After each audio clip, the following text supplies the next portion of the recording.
That's right.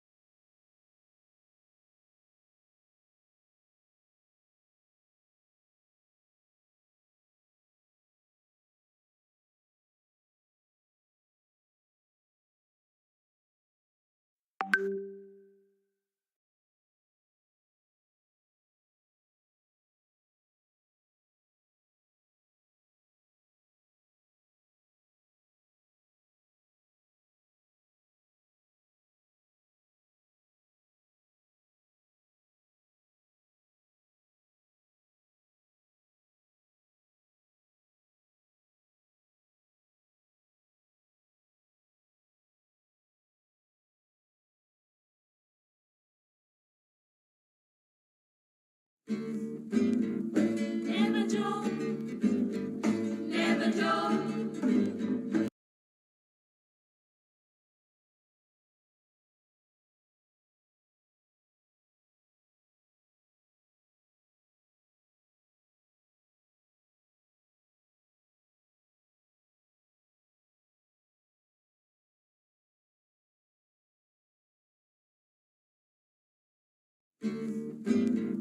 Never do, never do, never do.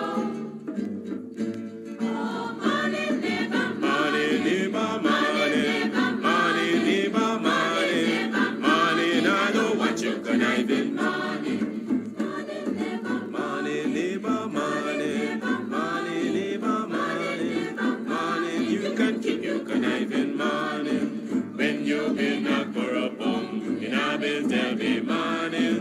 Now because your money done, you come with conniving money. When you had your pocket full, in a bill tell me money. Now because your money done, you hustle for tell me money. Yes, money, neighbor. Money, neighbor, money. Money, neighbor, money. Money, now know what you conniving money. Neighbor, neighbor, joker. Neighbor, neighbor, joker. Neighbor, neighbor, joker. That's all the money that me walk for. A 2 pound note and a guilder piece. A 2 pound note and a guilder piece. A 2 pound note and a guilder piece. This is all the money that me walk for. I said money, neighbor. Money, neighbor, money. Money, neighbor, money. Money, now I know what you can have in money. Oh, Joseph. Free, fair, and credible elections begin with a clean voters list. Join the protest tomorrow afternoon, 3 o'clock, in front of GCOM to demand a clean voters list. Join the buses at Middlewalk Line Top and gas station 230 to be on the protest. Yes, tomorrow, Wednesday afternoon, 3 o'clock, in front of GCOM on High Street. Join the protest. Demand a clean voters list for free, credible, and fair elections. Come one, come all. Join the buses at Middlewalk Line Top and gas station 230 to be on the protest. Kissed by the warm breezes of the Caribbean, this orange beauty has 3 bedrooms, 2 bathrooms, large modern kitchen, and a living room with an open concept. This lovely home is within walking distance to the sea, where you can take a dip in the salt waters and feel refreshed. Verone's cheerful country manor, located at Tushin, West Coast Demerara. Bookings are available on Airbnb. Contact Veronica at 516-524-1559 for more details. We hope to see you soon.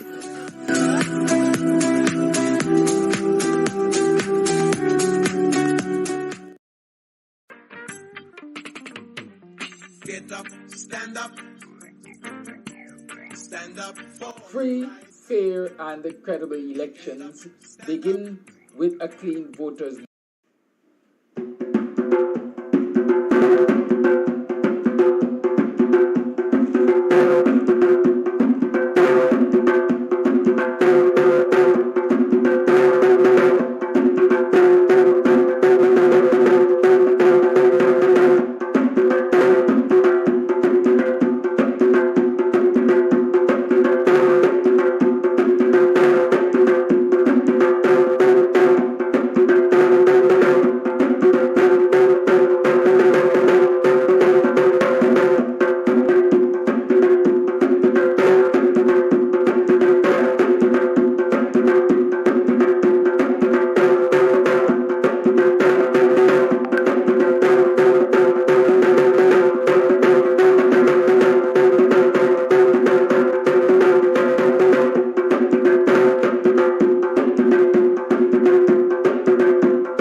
you decide to take urgent personal affairs leave, where there's a mental health day or something, nobody can ask you voters list.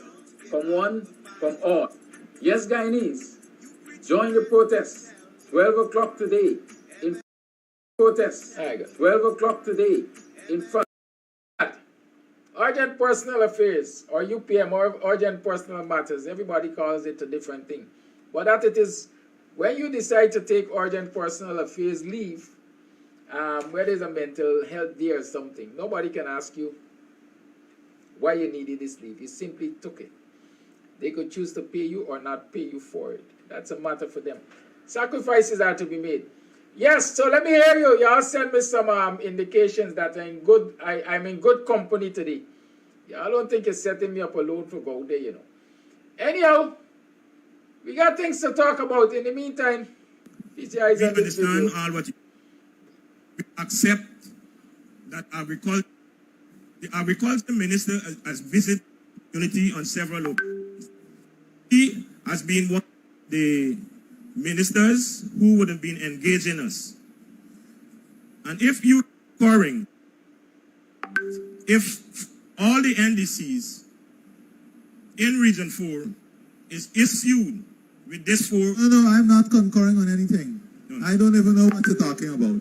All I'm saying is that one of the approach we're taking moving forward, based on letters and petitions from the community, is that we're going to involve the community in identifying the priorities and being part of the solution. Mr. President, nothing. I do accept it. I do accept that. But when you have 17 NDCs in Region 4, 17, just hear me out, please. No, I'm not going to hear out. that, because all the NDCs will get the benefit. There are many NDCs that can tell you that we did not invest $192 million. You'll make the other point when you have a political platform. No. I just want to make this point, and if you could just give me the opportunity. These 4 NDCs that I'm speaking about, I am finished with that. By the coalition. I am finished with that. I don't know. It is an insult.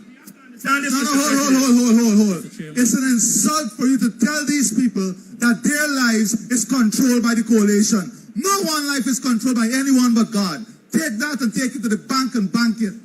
I am here. Blatant manifestation of the arrogant and spiteful behavior of the minister to punish the people in those NDCs controlled by the PPPC. Hold. It's an insult for you to tell these people that their lives is controlled by the coalition. No one life is controlled by anyone but God. Take that and take it to the bank and bank it. Y'all must understand some things. Y'all listen to Ali. It's an insult to tell these people that their lives are controlled by the coalition. Nobody's life is controlled except by God. And I am here. So is Ali God? I only asking the question, is Ali God? Was he saying that he is God because, people's lives are controlled by God? And I am here. How does that sound? I don't know. I've been teaching English for several years. My C-Sec students have been scoring a lot of grade 1s and distinctions, as we like to say, and things. So I don't know if I don't understand what Ali said, but I don't know if Ali playing God. But I certainly know that he is ignorant or arrogant, whichever one you want to call it. Because what Chairman Adams was saying was totally misinterpreted by Ali or sidestepped. And that is why I say ignorant or arrogant. Right? Because in his arrogance, he believed that he could just sidestep the question, misinterpret it to suit his own liking, and attack like a wild dog the chairman. Good? And that is what he did. Because in reality, we have a thing we like to say, dazzle them with brilliance or baffle them with bullshit. And that is what Ali was about Sunday. Baffling sensible people with bullshit. Because he could not honestly answer the question. It's a question I've been asking for several months. It's an issue I've been highlighting for several months. Why is it this sanitation grant of at least 4 million, not I say at least, because there's some areas that got $5 and $7 million, is only being given to NDCs that are controlled by the PPP. I've been asking that question all the time. I've been highlighting that issue. And so Adams got him where he could have asked the question for himself as an NDC chairman. But he had no answer, no decent answer, that is. And so he attacked the man like a rabid dog. Classless. Classless. An embarrassment once more. But we are going to delve into those matters. We have a man who has a timeline and appointments with the courts to keep and so on. So, Senior Counsel, welcome to the program. Good morning. Thank you for having me on your show, and good morning to your guests. Thank you very much. Thank you for giving us your time. We know lawyers' time is expensive, especially when you're Senior Counsel, you know. So we have to be thankful that you agreed to come without charging us anything. So as I indicated, viewers have been asking about updates in all of the litigation that is taking place around the elections 2020 and parliamentary behavior and so on. And so I want to start perhaps at all right, let me start with the most recent. I know yesterday you were in court in relation to the challenge to the NRF or the amendment to the NRF bill. What transpired there? And if you can explain what the challenge is for viewers, and then bring us up to date, please. All right. Kadaki, yesterday we had the first full hearing in relation to the Natural Resource Fund Challenge, which is the bill passed in December 2021, which sought to repeal and replace the previous bill passed by the APNU AFC government that would have been in January 2019. That bill would have been passed. That action is filed in the name of Christopher Jones, the chief whip, and Mr. Norris Witter, the well-known trade unionist and distinguished trade unionist. They filed this challenge because of what led up to the passage of the bill and what happened in the National Assembly on the 29th of December 2021. Mr. Witter, being a citizen of this country, along with about 65 other persons, presented a petition to the National Assembly, asking the National Assembly not to proceed with the debate, but to have the matter referred to a select committee so that the citizens of this country could have an opportunity to have an input and to make an assessment on the type of natural resource fund bill that they would like to have. Essentially, trying to ensure that they have a consultation with the executive and even with Parliament to have an input into the legislative process. But it's true to form, the PPP would not want to have any sort of civil society involvement or any other involvement. They always know, and they will always know in their minds what is best for Guyana. Even if it is poison, they intend to throw down the throats of the Guyanese people. So on the day in question, the Speaker, very strangely, but again, not unpredictably, said that he received the petition from a member of Parliament that morning and that he will not allow it, as a matter of fact, to proceed to any sort of consultation. It will have to be dealt with later. In the evening, Mr. Christopher Jones stood up and indicated to the Speaker that we believe that this is an important enough bill for it to go to a select committee. Again, the Speaker refused. And at that stage, the process of disruption and defiance concerning the Speaker's decision started by the members of the opposition. So that was what the part of the case in relation to Mr. Witter deals with. Mr. Witter is complaining of the National Assembly and the executive proceeding in an arrogant manner, not to contemplate even the possibility of a consultation in relation to that. Now, the other aspects which are largely filed and being represented and prosecuted by Christopher Jones deals with a number of things. First, it deals with the fact that at the major parts of the debate, the Speaker allowed Ashley Singh to complete his presentation in the National Assembly, allow Gail Teixeira to close the sitting of the National Assembly by a motion, whilst he was in a possession of a speaking list on which a number of opposition members of Parliament were slated to speak. One such person was Mr. Kemraj Ramjatan, who sat in his seat all throughout the process, who stood up, tried to get the attention of the Speaker, and the Speaker just completely ruled past him and proceeded to declare the bill passed. So we're challenging it on that limb. We're also challenging it on the fact that the mace, which is a fundamental instrument of the National Assembly without which no proceedings can be conducted, was taken out of the Assembly. The Speaker whipped out a little piece of wood, considered it a mace, and proceeded. So we're challenging it on that basis too. We're also challenging it on the fact that the National Assembly had fixed and defined hours of hearing and operation, and that they proceeded outside those defined hours without permitting any proper resolution to allow it to go on. So yesterday we had the full first hearing in which Mr. Kemraj Ramjatan testified, starting about 10 in the morning and finishing about 3:30 in the afternoon. Mr. Nandalal basically wasted the court's time for about 4 to 5 hours, asking Mr. Ramjatan all sorts of nonsense, but achieving nothing of substance. So at this stage, Kedaki, you really have to wonder whether Mr. Nandalal is losing his mind.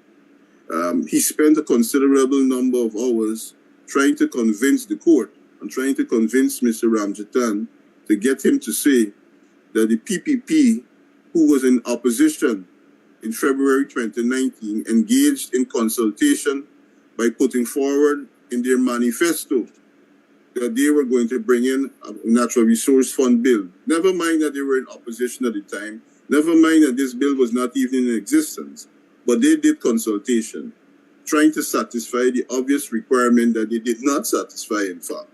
So yesterday was an important day in the beginning of the process of the court's determination as to the constitutionality of this bill.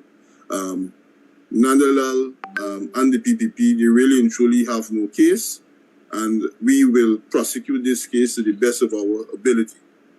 So that is the update in relation to that matter. When again that matter comes up? It comes up on the 8th and 9th of November. On the 8th, Mr. Witter will give his evidence. On the 9th, Christopher Jones will give his evidence. It is fixed for that date. I believe the judge is proceeding on leave in a few days' time. And so, as an officer of the court, I don't expect you to impugn the character of the court, but I'm just asking, do you anticipate this matter will come to a speedy closure? Well, the judge certainly anticipated that yesterday, in fairness to the court, that in yesterday, it would have been sufficient to have all the witnesses give their evidence. Then we would have proceeded to a date for submissions to the court. That didn't happen yesterday for a number of reasons, largely the waste of time by Mr. Nandalal and the silly questions that he kept asking. But I believe that the court wants to have this matter heard quickly. The court found 2 days immediately after it would have returned from its vacation. Once Mr. Jones and Mr. Witter finished giving their evidence, it is the PPP's turn to give their evidence. I think they have about 3 or 4 witnesses. I don't intend to be long. The issues are largely legal issues. There's not much for me at this stage to ask. Certainly I will ask the important questions, but I believe I could do so in a very concise and precise manner that will not impact or cause the matter to be delayed much beyond the 8th and 9th, subject to the dates the court would have provided at that stage. Thank you, SC. Now we move to what some might call it the fallout of that very amendment. because on the date of the sitting of Parliament when that amendment was taking place,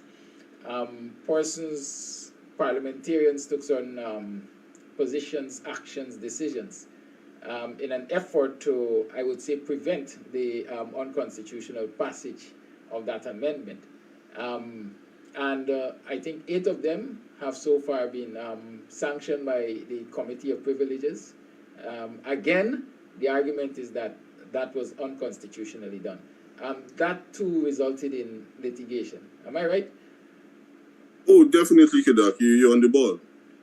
Good. So what's the situation with that case now? Where are we standing?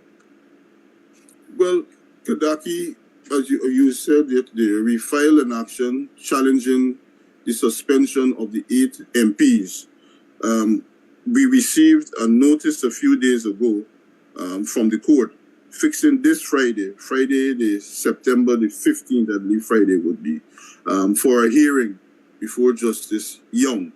So we're at that stage now where the court has scheduled a hearing. The court had initially fixed the hearing for the 1st of November, providing specific timelines.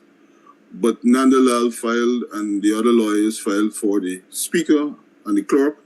They filed certain applications which I believe caused the court to accelerate and adjust the hearing forward to have a speedy hearing of those applications, which will pave a way to the determination of the issues.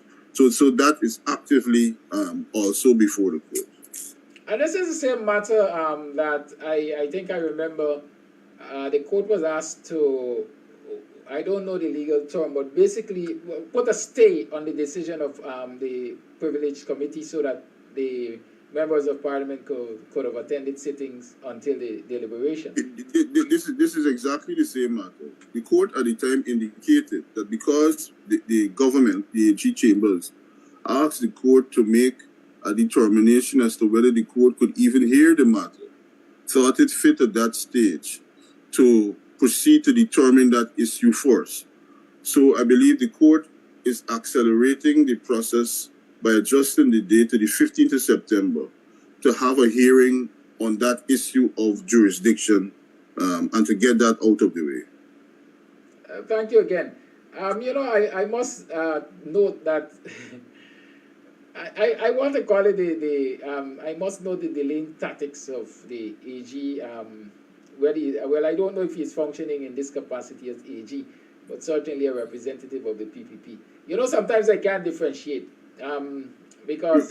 Well, it's impossible to differentiate, Kedaki. You really can't differentiate. There's no separation in the conduct of the litigation. There's no professional distinction that could be found in the conduct of the Attorney General. I will take you to another issue if you will permit me. I know it must be one of the areas that you want to discuss with this morning, and I will take you to the request that is sent by the Attorney General to the Chairman of the Elections Commission to hand over documents submitted by the APTU AFC during the period of the recount. It is ridiculous that the Attorney General will write GCOM and ask to receive documents. And it is more ridiculous and more outrageous that the Chairman of the Elections Commission and the Elections Commission by a majority will vote to hand over documents submitted by a political party when the Elections Commission is the custodian of it, when the Elections Commission itself ought to have engaged in the investigation and an analysis of the information received, but didn't do anything.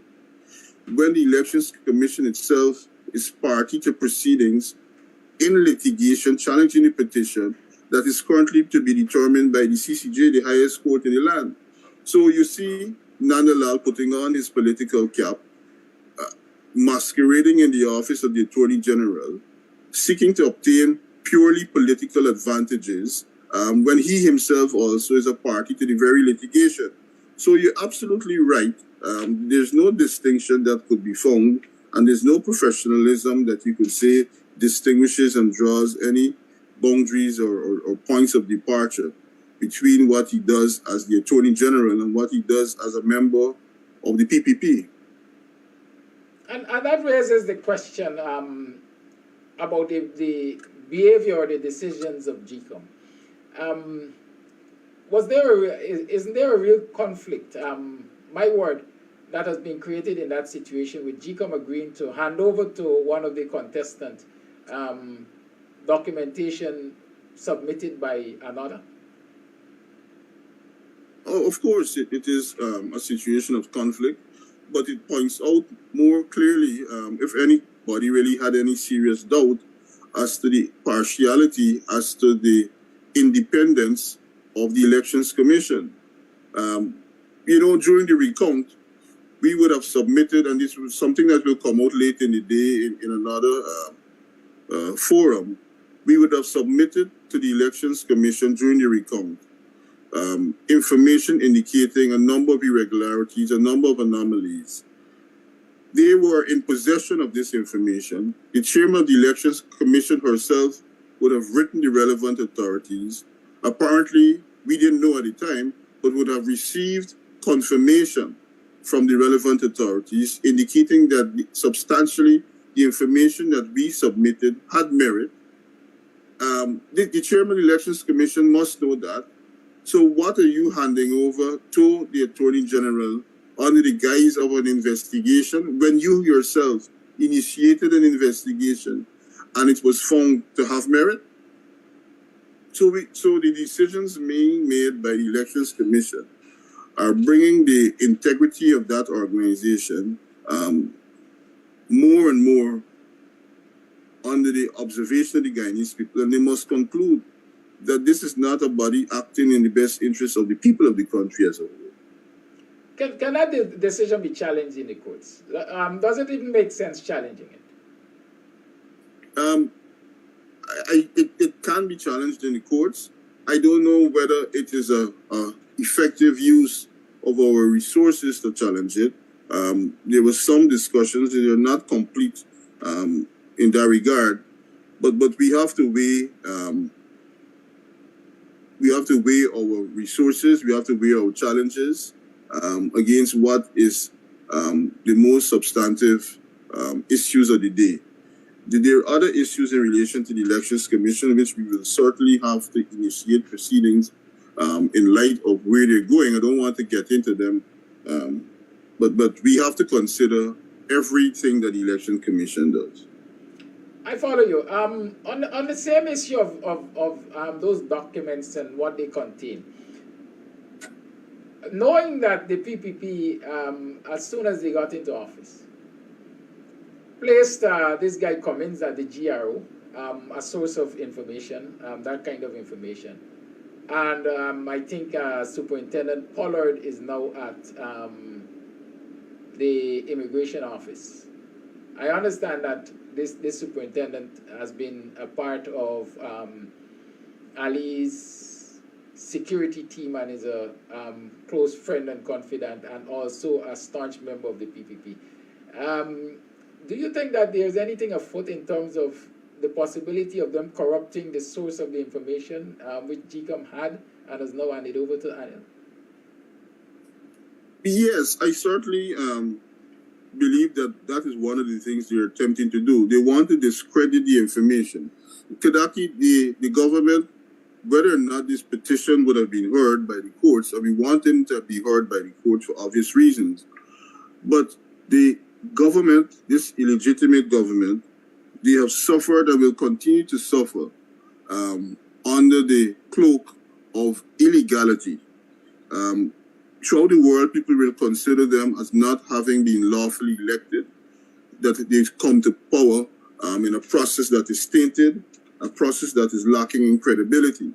So this request for the information is an attempt outside of the court process to seek to discredit the information, to seek to discredit the data, to see whether they could derive any improvement in their stocks of credibility. But first, the Guyanese people have no confidence that this government will ever allow any fair and independent investigation into any matter.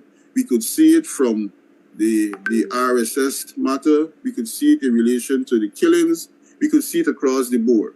There will be no fair and impartial investigation that will be able to enjoy the confidence of the Guyanese people. But moreover, they will want to seek to discredit the information. But they'll have a very tough job, because the Secretary of the Elections Commission and the Chairman of the Elections Commission, they are in receipt of documentation from the Chief Immigration Officer, who is the Commissioner of Police, saying that the information submitted by APNU AFC that you sent me, that you, the Chairman, sent me, is meritorious. He provides a list of hundreds of persons who were not in the country on the date of the election, who were recorded as having voted. So they could search and jump up and down. They will engage in their antics, but it will not change the fact that this is, in fact, something that was submitted and determined by the Elections Commission to be in existence, because they were in receipt of the information from the Chief Immigration Officer. And what do you make of the threat to prosecute those very people who provided the information to GCOM, or ascertain, verify the information that was provided by GCOM, as in the Deputy Chief Immigration Officer, etc.? Well, as I told you, you know, people running off, you know, people tripping out, people can't take the pressure. You know, Kadaki, pressure hits you in many ways, right? And we sometimes we don't pay attention to the onslaught that they feel in their heads. Tell me if this makes sense to you, Kadaki. The APNU AFC writes the Chief Immigration Officer, who's the Commissioner of Police, asking him, sir, we would like to determine whether these, let's say it was hundreds of people, let's say 50 people, just for using a discussion here, whether these 50 persons were out of the country as on this date. The man writes back saying, listen, these people were out of the country on this date. We send that to the Chief Elections Officer and the Chairman of the Elections Commission. They receive it. They then write, I believe, the Commissioner of Police, seeking to confirm it again, or could confirm it for the first time as far as they're concerned. And they receive a letter from the Chief Immigration Officer saying, yes, this is in fact so, the people out of the country. You could check the Immigration Act, and you could find anywhere in it in which there's any criminal offense laid down for this. So who would have breached the law? The persons who write an act, or the people who would have provided the information on a request? So I don't know. People could say anything, Kadaki. Mm-hmm. And we know for a fact that all of these machinations, these maneuvers, are as a result of the fact that there's a petition before the courts, or there are two petitions as far as I remember. The CCJ has, what did they call that? Reserved their ruling on an approach that was made to them dealing with jurisdiction. Can you again bring us up to date with the current position of that, and address the petition issue in general? Yes, Kadaki. As the public would know, your video is off, right? I think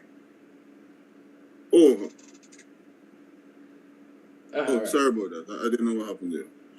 Kadaki, in relation to the elections petition and the appeal that is before the CCJ,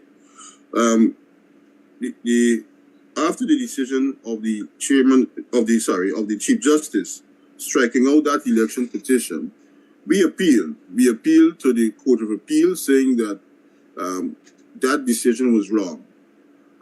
I believe prior to that, in the history of Guyana, when elections petitions would have been dismissed, the lawyers will tend to take the position that there's no basis for an appeal, and just simply leave the appeal below. Just leave them hanging there, and that is the end of them. After considerable research, the team and I decided that there was merit in appealing, it was merit in pushing this matter up to the appellate level. And we were rewarded with a decision, in that decision to file by the Court of Appeal, saying that indeed, whether or not it would have happened before, on the analysis of the law by the Court of Appeal, they found that they had jurisdiction to entertain an appeal. Now, the PPP and their group, being dissatisfied, filed an appeal to the CCJ challenging that decision. Just to give you a little recap. I hope that is okay. Yeah, that's okay. We welcome it. So we now at the CCJ, where we are waiting a decision on the PPP's appeal as to whether the Court of Appeal had jurisdiction. So I don't want to get into any more of a discussion on that whilst we wait that decision from the CCJ. But one of the things that I wanted to highlight about that hearing was the decision or the comments made of Justice Witt in the hearing when he commented on the delay that is engulfing much of the litigation in relation to the elections petition. And he may well have been in his right to probably extend it to litigation concerning the transgressions of the government and the unconstitutional behavior of the government and the repeated breaches of the rule of law and breaches of the different pieces of legislation under which the government ought to comply. That leads to the second issue in relation to the elections petition. The other one was dismissed and we have filed the appeal to the Court of Appeal. That appeal was there in the Court of Appeal waiting for a written decision from the Chief Justice for a period of over 17 to 18 months. In the period, I would have written numerous letters. I would have contacted the courts on repeated occasions, both the Court of Appeal and the High Court, to obtain this written decision of the court. It was proving unsuccessful. It was proving totally frustrating. And it led me to file an application to the Court of Appeal outlining those circumstances and also to ask the Court of Appeal to expedite the hearing in whatever format that it wishes. I was very pleased to say that I filed it, I believe, and within 2 to 3 days, I received a response from the Court of Appeal fixing October 3rd as the hearing date for that application. So that is where we are in relation to those election petition matters. I know you're not in the mind of the Chief Justice, but what could be causing this delay in the written judgment? I have no idea, absolutely no idea, Kedaki. It is very strange, and it is. I can't say that it is not necessarily the norm, but it is very strange, extremely strange. All right. Okay. Back to the CCJ. The Justice Witt did point out the delay. He did observe and he made his comments on that delaying issue. But as a layman, I'm of the opinion that the CCJ is also guilty of the same thing with this reservation of the decision. Explain for us. I know you don't want to go into much discussion about the substantive matter, but what does a reservation of a decision mean in this instance?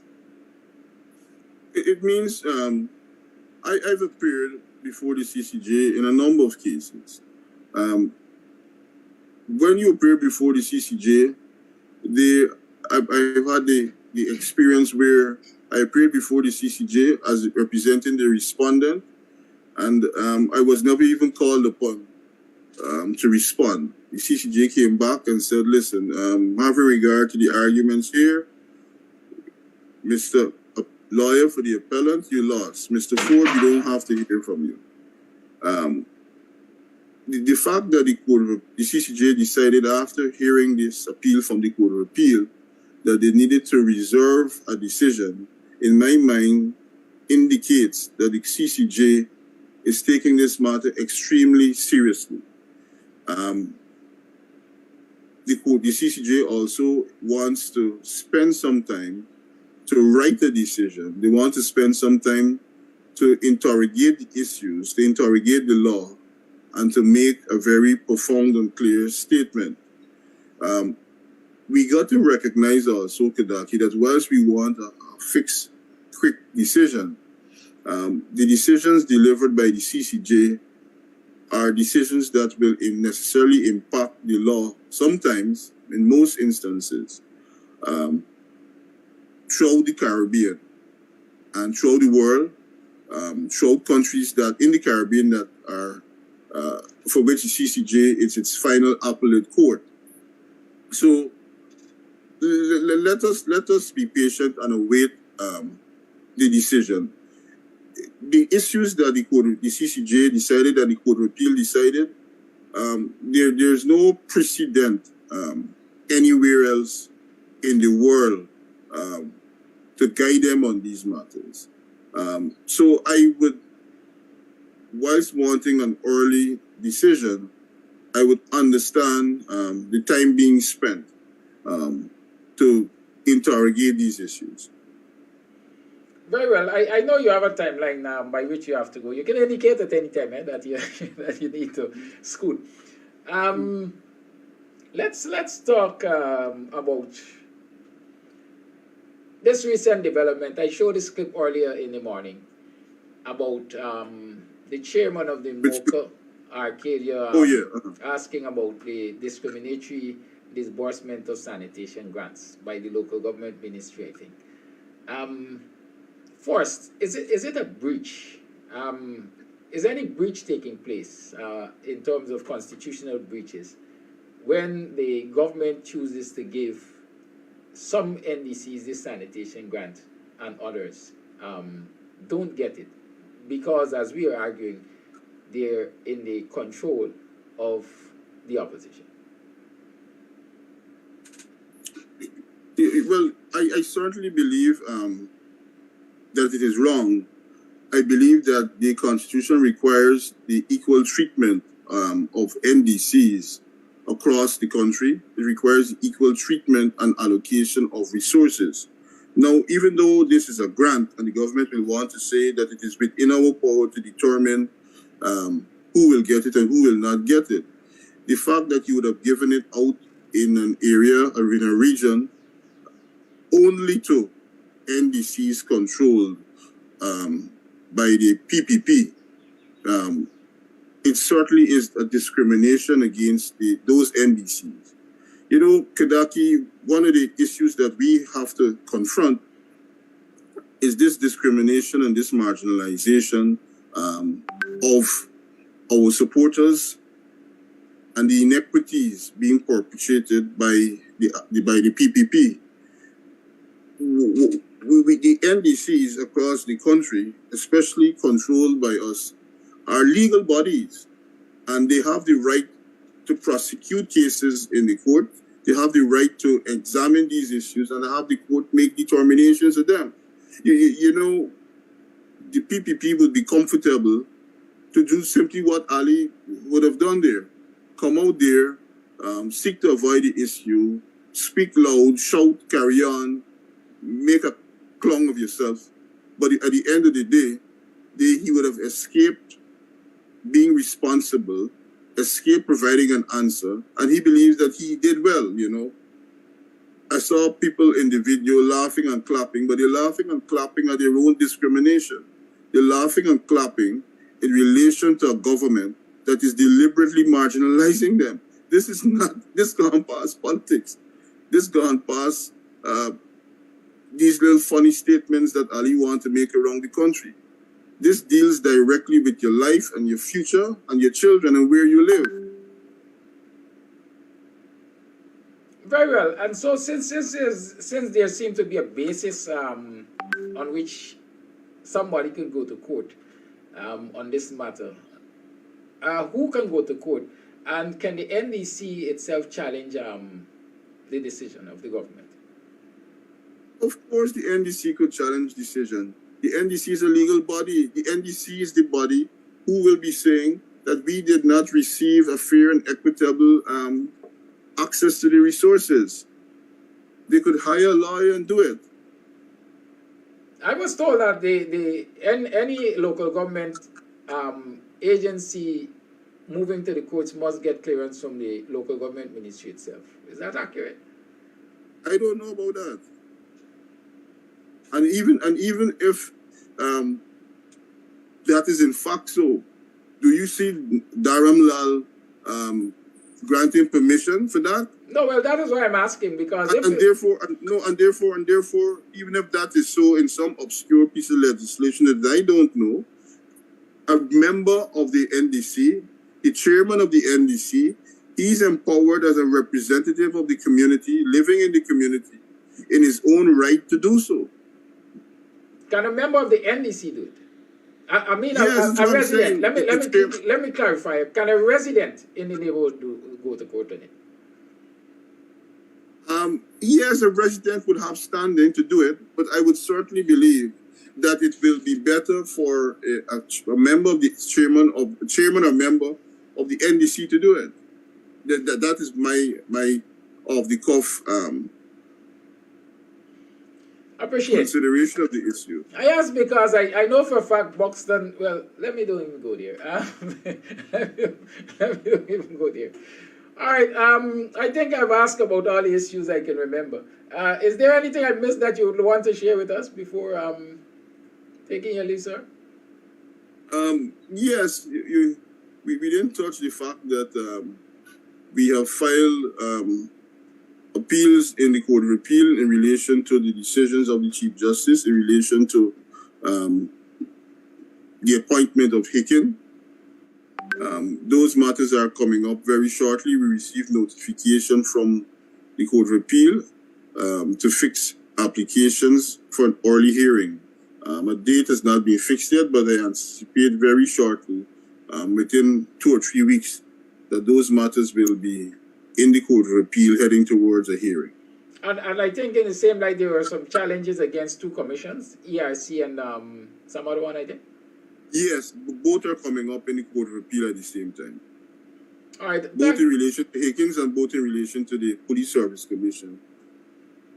Very well. Thank you, Senior Counsel. I hope I didn't miss anything. And viewers, I hope you've been satisfied with the answers presented and the questions asked. It is now 8:04. I know Senior Counsel has an appointment in court, so I will ask him if he has any closing remarks to make, and you're free to take a leave thereof. Thank you very much, Kadaki. Once again, I just want to thank you for the opportunity to communicate what is happening in the courts, what is happening in the country from the legal point of view, and the fact that the APNU FC coalition, from a legal point of view, is defending the rights, trying to holding the unlawful, discriminatory government, and taking them to task during the court matters which are before the court. We are facing a very discriminatory government, and I ask the people of this country not to think about things in terms of race, not to buy in to the propaganda that this country is better off under the PPP. It is not. The programs are discriminatory. You can't have a better life under this government. So, Kadaki, with those few words, I would take my leave. And whenever you're ready to have me again on your show, just let me know. Very well. Thank you and have a pleasant day. Wish you success. In theater, we say break a leg. Thank you very much. Have a good day, sir. You too. Bye-bye. Bye.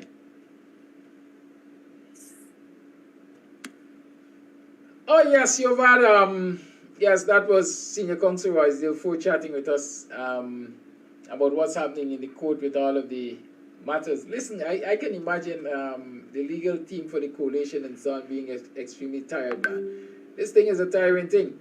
It seems as though every day you gotta be in court. Yes. But you know, the battle has to be fought on many fronts. And so I'm reminding you that at 12 o'clock today, we are going to be in front of GCOM. Let's go to GCOM at midday. High noon! Right? Some people say gunfight at high noon.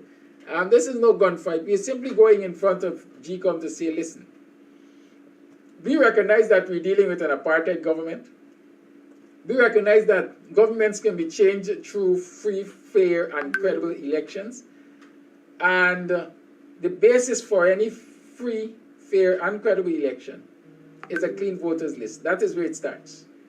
And so we're going to go in front of GCOM today and demand that the process be started to ensure that we get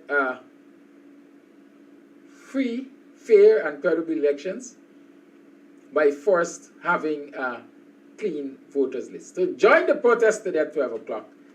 There can be no excuses. If you're living overseas, send out your relatives and friends, because just as I would send money to them, manifestation. you can send instructions to them, man. I know. Listen, y'all go there and partake in this protest. It's necessary. Free, fair, and credible elections begin with a clean voters list. Yes, Guyanese, join the protest 12 o'clock today in front of GCOM for a free, fair, credible elections beginning with a clean voters list. From one, from all. Yes, Guyanese, join the protest 12 o'clock today in front of GCOM for a free, fair, credible elections beginning with a clean voters list. Get up, stand up. Stand up for your rights. We understand all what Be reminded of who you're being governed by. This uncouth that agriculture. animal. The agriculture minister has visited unity on several occasions. He has been one of the ministers who would have been engaging us. And if you recurring, if all the NDCs in Region 4 is issued with this 4. No, I'm not concurring on anything. No. I don't even know what you're talking about. All I'm saying is that one of the approach we're taking moving forward, based on letters and petitions from the community, is that we're going to involve the community in identifying the priorities and being part of the solution. Mr. President, Nothing. I do accept it. I do accept that. But when you have 17 NDCs in Region 4, 17, just hear me out, please. No, I'm not going to Just hear me out. that, because all the NDCs will get the benefit. There are many NDCs that can tell you that we did not invest $192 million. You make the other point when you have a political platform. No. I just want to make this point, and if you could just give me the opportunity. These 4 NDCs that I'm speaking about, I am finished with controlled that. by the coalition. I am finished with that. I don't know. With Locust Party. It is an insult. Understand this, No, Mr. President. hold. It's an insult for you to tell these people that their lives is controlled by the coalition. No one life is controlled by anyone but God. Take that and take it to the bank and bank it. I am here. Blatant manifestation of the arrogant and spiteful behavior of the minister to punish the people in those NDCs controlled by the PPPC. Hold. It's an insult for you to tell these people that their lives is controlled by the coalition. No one life is controlled by anyone but God. Take that and take it to the bank and bank it. Yes, you're tuned to the BUXTONIAN morning time. It is now 10 minutes past the 8 o'clock hour, and we're talking all kinds of things. And we're talking about what is happening in Apartheid, Guyana. There you saw, for the second, third, or fourth time, the behavior of that rabid animal, that uncouth animal. Uncouthness overload. And did you notice Ramson sitting there chewing like a goat? I thought it's only Roy, the goat, had bitten. But Ramson is sitting there chewing like a goat in front of the audience, in front of all the residents who are in attendance. Some people ain't got no training, they ain't got no class. As we like to say, they're crass. Right? Don't let those things don't miss those things, because here they send a message. It's a total disrespect and disregard for the people who are sitting there listening to them. We have no respect for you. We can do as we like in your presence. We can shout down your leaders and not allow them the opportunity to express themselves. There has to be uncouthness overload for a man who calls himself president to engage in basically a tussle for space to address an issue. People of class listen, they allow the presenter to present, and then they respond. Well, this guy has no class. No class whatsoever. I know his press secretary is a former colleague of mine from University of Guyana, a former classmate, and so on. I wonder how she feels when, because I know her as a woman of stature, good grace. How does she feel when he behaves like that? Doesn't she give him a few pointers? My goodness. But most importantly, like I keep saying, the issue in this instance is not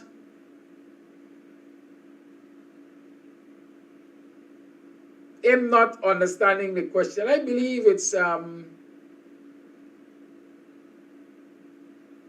act of sidestepping the question. You know, I like to tell you all about ad hominem attacks.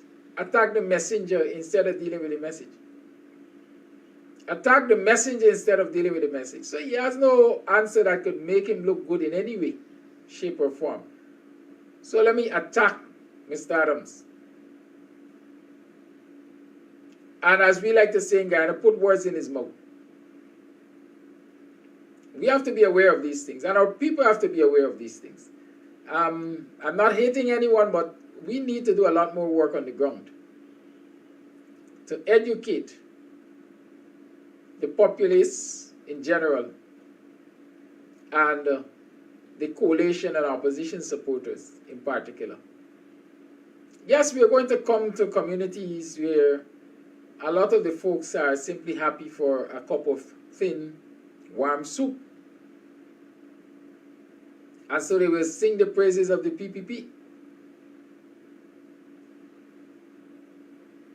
And they will cheer and go on. But like Takumo Ogonse said last night, that's a sure sign of oppression, people being oppressed. They cheer their oppressors with the hope of what? Being granted grace, if I can call it that. Let us not fall into that trap. And as Senior Counsel said this morning, there's a possibility that a resident of any community, any neighborhood, can move to the courts to challenge this discriminatory apartheid government on the discriminatory distribution of the nation's resources. Because understand this, when some NDCs get financial resources and others don't get, it means that the residents in those that get will be enjoying a better quality of life than those in the neighborhoods that don't get. And the Constitution guarantees us equal treatment. And so somebody can move to the courts on this issue. I was thinking I can do it on behalf of the Buxton Falls NDC, but then I remember Buxton Falls NDC did get the sanitation grant, except that the NDC did not control it. Dharamla spent it for the NDC. PPP supporters collected the lights, etc. on behalf of the NDC. Good. But there are those NDCs like Mocha, for example, that didn't get at all. And so I'm encouraging a citizen to step forward and let's challenge that approach to governance in the courts. You know, some people might say it's a small matter, but making these challenges, going to the courts with these challenges, allows the court to set precedents, add to the jurisprudence of the country. In other words, moving forward, this is not expected to be an issue that we will have to deal with again, because once the court rules on it, then that shall be the basis of behavior from anyone who sits in the seat of the Minister of Local Government or whatever they call it. And so sometimes it's worth the fight, it's worth the harassment, it's worth the angst. And so I'm encouraging somebody from MOCA or one of the other NDCs that was discriminated against can very well step forward and let's feel a challenge against this kind of behavior in government. It's 70 minutes past the 8 o'clock hour. I know many of you are anxious to have your say, so let's open up the lines. Right? And as I open up the lines, when you call, you can tell me if you're coming and protest. Because I want to know who will be out there with me this good Tuesday morning, or Tuesday midday, because we're going to be out there for 12 o'clock today. Right? Come on now with your placards. If you don't have placards, there will be cardboards and markers and so on, so you can write your own placards. But the target is a new voters list before any elections. Keep that in mind. Call A Live, good morning.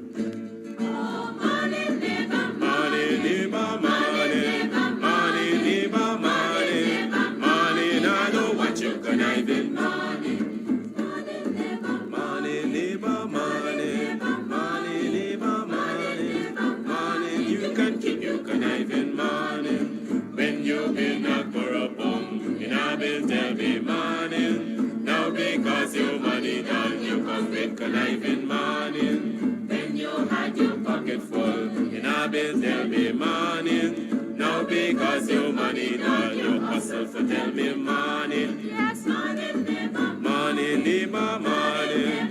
Morning, neighbor, morning. Morning, I know what you conniving morning. Neighbor, neighbor, joker. Neighbor, neighbor, joker. Neighbor, neighbor, joker. That's all the money that me walk for. A 2 pound note and a guilder piece. A 2 pound note and a guilder piece. A 2 pound note and a guilder piece. This is all the money that me walk for. I said, money, neighbor. Money, neighbor, money. Money, neighbor, money. Money, I don't want you conniving money. Oh, Joseph. Free, fair, and credible elections begin with a clean voters list. Join the protest tomorrow afternoon, 3 o'clock, in front of GCOM to demand a clean voters list. Morning, neighbor, morning! Morning, neighbor, you morning! Welcome to another program of BUXTONIAN Morning Time. It is now 7:21 and it's Wednesday. The doctor is in the house, the real doctor, you know. Professor Dr. David Hinds is with us today. And as usual, we're going to be talking the things. We are going to be talking the things. Share the live. Share the live. Yesterday was protest day in front of GCOM. We started at 12 o'clock. We advertised to start at 12 o'clock. But by 11:15, the agents of the state, the coercive arms of the state, as you know, had the place barricaded. One entire block. Right? One entire block. From as far away as what? Water Street? To the west? To, what was that? Perhaps Parade Street? To the east? Right? And all the way back to, perhaps, I don't know if that's White's Lane or somewhere there. But listen, I was so happy when I saw those barricades, you know. That was a wonderful welcome. I don't know if others thought it was a wonderful welcome, but I think it's a wonderful welcome. It just confirms for us that what we're in is a dictatorship, man. We're in a dictatorship, apartheid Guyana. Citizens don't have a right to protest, right? Citizens don't have a right to demand a clean voters list. But we will continue to demand a clean voters list. 3 o'clock is the time today. We're going in front of GCOM at 3 o'clock today to demand the clean voters list. So join me. I ain't gonna cuss y'all out this morning. I know. The amount of boots on the ground that I hear on this program, I was surprised. Well, Rhonda did the views up for me yesterday. She talked her mind. Thank you, Rhonda. I was set the boots on the ground on this program, but when you turn up in front of GCOM. Anyways, give thanks to those of you who came out and have committed to coming out 3 o'clock today. And we are going to come out 3 o'clock today again. And we are going to continue. Let me say this is not a one-off thing. I'm a consistent guy. So as long as you guys are willing to come out and let us demand the clean voters list, I'm willing to be out there. Good? So keep that in mind. I encourage you. Let's keep the pressure on. I noticed Starbuck News is reporting that Dead Fowl has lost again. And Nanlal has lost again. Yes. Judge, I don't want to get the name wrong. I think it Bassington Reynolds showed a case that was brought against former Finance Minister Winston Jordan for misconduct in office or something like that. Something like that was the nature of the charge. And so we can put that one behind us. And certainly Mr. Jordan, I think, should now be walking to the bank. He should be taking that to the bank because I would expect a lawsuit to follow for all of the, what should I say, pains and suffering and so on that Mr. Jordan suffered at the hands of these wicked people. Right? I do trust that Mr. Jordan is going to get his lawyer to file a lawsuit. I don't know much about these things, but I believe it's possible. Right? I really believe it's possible. Also, I noticed that they've charged DION BASCOM. Yes, you know, the PPP and the handlers will always have house slaves and coons and so on to do their dirty biddings. And so with that crazy, stupid, corrupted RAS report, they use that as the basis to now persecute DION BASCOM. So DION is now charged, and you know, they charged him yesterday for him to appear in court today for some crime committed against this cybercrime act, cyberbullying act. And so let's see how that will go on. I don't worry too much about these things because I know he has a very competent attorney in senior counsel Nigel Hughes. And as Darren Wade said, past senior counsel, Queen's counsel. Right? So we'll talk about those things. Dr. Hinds, are you there?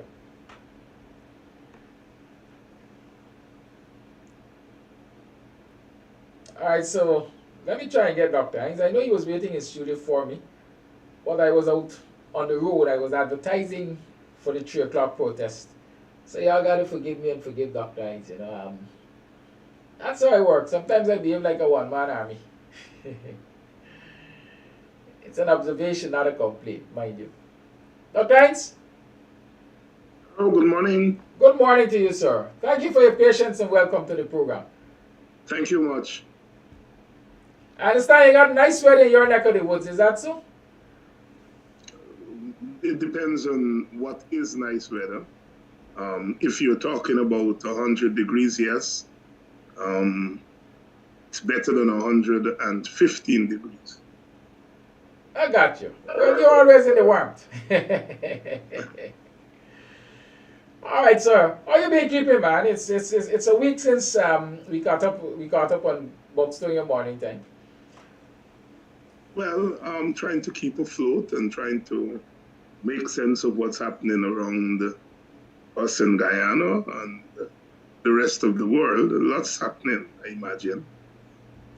Very well. A lot has been happening indeed. The most topical thing right now, as of yesterday, would have been the behavior of your good friend Irfan Ali in Mocha. This man seems to have a penchant for misbehaving in African Guyanese villages, especially those that we hold close and dear to our hearts, as having some historical significance and resisting the vile nature of the PPP and so on. He went into Mocha, and I guess you've seen the tape by now. Berated the NDC chairman for the simple inquiry about the discriminatory distribution of sanitation grants. If you remember, that is something we've been talking about for quite a while, several months now, about how they've been discriminating against neighborhood democratic councils controlled by the APNU when they give out these cash grants for sanitation and so on. What do you make of what transpired in Mocha Sunday last in its totality? Well, yes. The first thing is Mocha and Mocha Arcadia, the visit there and the PPP's interaction with that community is yet another confirmation of the mode of governance that the PPP has adopted. And that mode of governance, as we've been saying over and over again, is steeped in the politics of domination and everything that comes with the politics of domination. It also confirms that there is a particular policy for African Guyanese community as part of that culture and the practice and governance of domination. There is an approach to the African Guyanese community, and that is to go into the communities, not engage the community in policy, not engage the communities in the spirit of togetherness and unity, but to engage the communities as the burden of the PPP. Those of us who are familiar with the white man's burden, which was a policy adopted by the United States at the turn of the 20th century. And it was based on a poem by Rudyard Kipling, who basically said that black and brown peoples around the world were helpless, half children, as they call them, half animals, and that it was the burden of the white man to civilize the rest of the world and to civilize black people. And America actually went into places like the Philippines, for example, at the turn of the 20th century as part of this burden that it felt it had to civilize the rest of the world and to civilize black people. So the PPP has its own white man's burden, so to speak, in the sense that here's a black community whose leaders don't care about them. Here is a black community whose expectations of government are very, very low. Here is a community that doesn't have role models, and everything that is inferior is about this community. And so therefore, our job as a government that is that draws its support from half of the population, our job is to bring these people along. They're helpless. The leaders are worthless. They're worthless people. And so it's our burden to take care of them.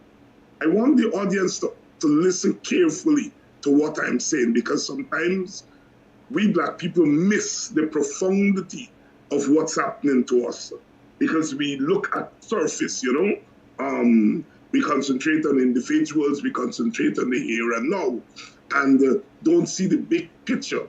And because we don't see the big picture, we either fall for the nonsense or we don't realize how serious the situation is. So yes, the Mocha confirms that view that people are the burden of the rest of Guyana and they have to bring us along. You notice the president went in there and he said to them, I am bypassing the NDC. You all vote for an NDC that is made up of your representative in front of the representative, the chairman of the NDC. He said, we are going directly to the people. We have to civilize them. He didn't say we have to civilize them, but he said, we are going directly to, meaning that although you were democratically elected by the people, you are not part of our governance structure. We have a different approach to the black community. Note that the PPP is not bypassing the elected leaders in the NDCs that are controlled or dominated by the PPP. The people in those communities are real people. They are people who whose leaders look out for them. And so there's no need to bypass them. They are not half child, half animal. They are real people. So we approach them through their NDCs. But these other 4 NDCs where black people live, no, their leaders are no good. They don't want big projects. They don't want progress. What they want is a feel-good here and now. And that's what we are going to give them, because that's what they want. That's what they need. And so we're going to give them that. But when we go to the other community, we are assuming that they are people of high minds. They are people who understand policies. They are people who understand that there is life beyond the here and now. So it's a different approach to them. And so here was the president in Mocha, Arcadia, talking to a set of black people, and some of them, I'm sure, are falling for the nonsense. Here comes Father Christmas, bringing some gifts for them. And they're not understanding that the man is standing there and really saying to them, you all are the burden of the state. So that was a significant visit by Irfan Ali to Mocha. Really, if you will, as I have been saying, turning the screws and carrying on with the PPP's approach to governance and its exposure of the kind of apartheid thinking in its mind as it governs Guyana. And that's the behavior of the PPP. We notice in the reportage, a lot of the Demaraways in particular, Big Smith, were quick to point out that the entourage, Ali and his crew, received a warm welcome into Mocha, and the gathering was sizable. And in particular, in Big Smith's reporting, he said this is a PNC area. Well, the objective there, the media are on to what is happening in Guyana. I suppose the people who are last to be on to it are our own people, right? They understand what a sizable turnout, what a warm welcome means for the PPP. And they're putting it out there, right? Now, if government officials are coming into a community in a normal society, people will turn out. Even when the coalition was in office and it visited East Indian communities, they turn out. It's normal for people to do that. Because the people who are in charge of distribution of resources are the government. And government in a country like Guyana is the source of power.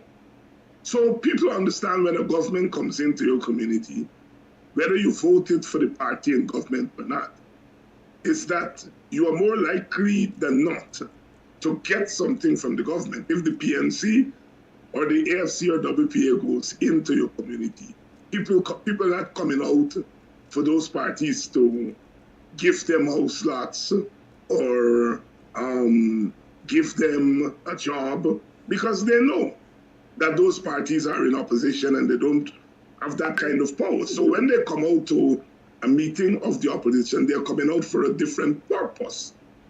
A different purpose. When the government party goes in there, they're going out for a different purpose. And that happens across the board, regardless of which party is in power. So if the PPP wants to take credit because a big crowd went out, they're just fooling themselves, right? They're just fooling themselves. Because if the government changes tomorrow, and that government goes into Monrepo, the people in Monrepo will behave as though what happened a couple of months didn't happen. They will flock to that government. That's the nature of society. So let's get that out of the way. The people are given a warm welcome. Well, opposition people are not telling their supporters when the PPP comes into your communities, chase them out or stone them or anything like that. The PPP did that. They said when people go into your community, when the opposition come in, chase them out. Do not give them a warm welcome.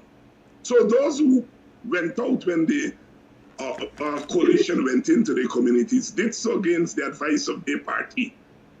Here you have opposition parties who are not doing that.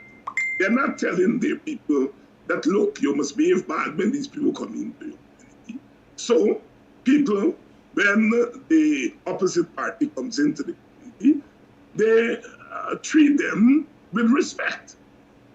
As you know, we treat authority with respect, unless we have good cause not to do so, or unless our political party, our church, or our institution tell us not to do that.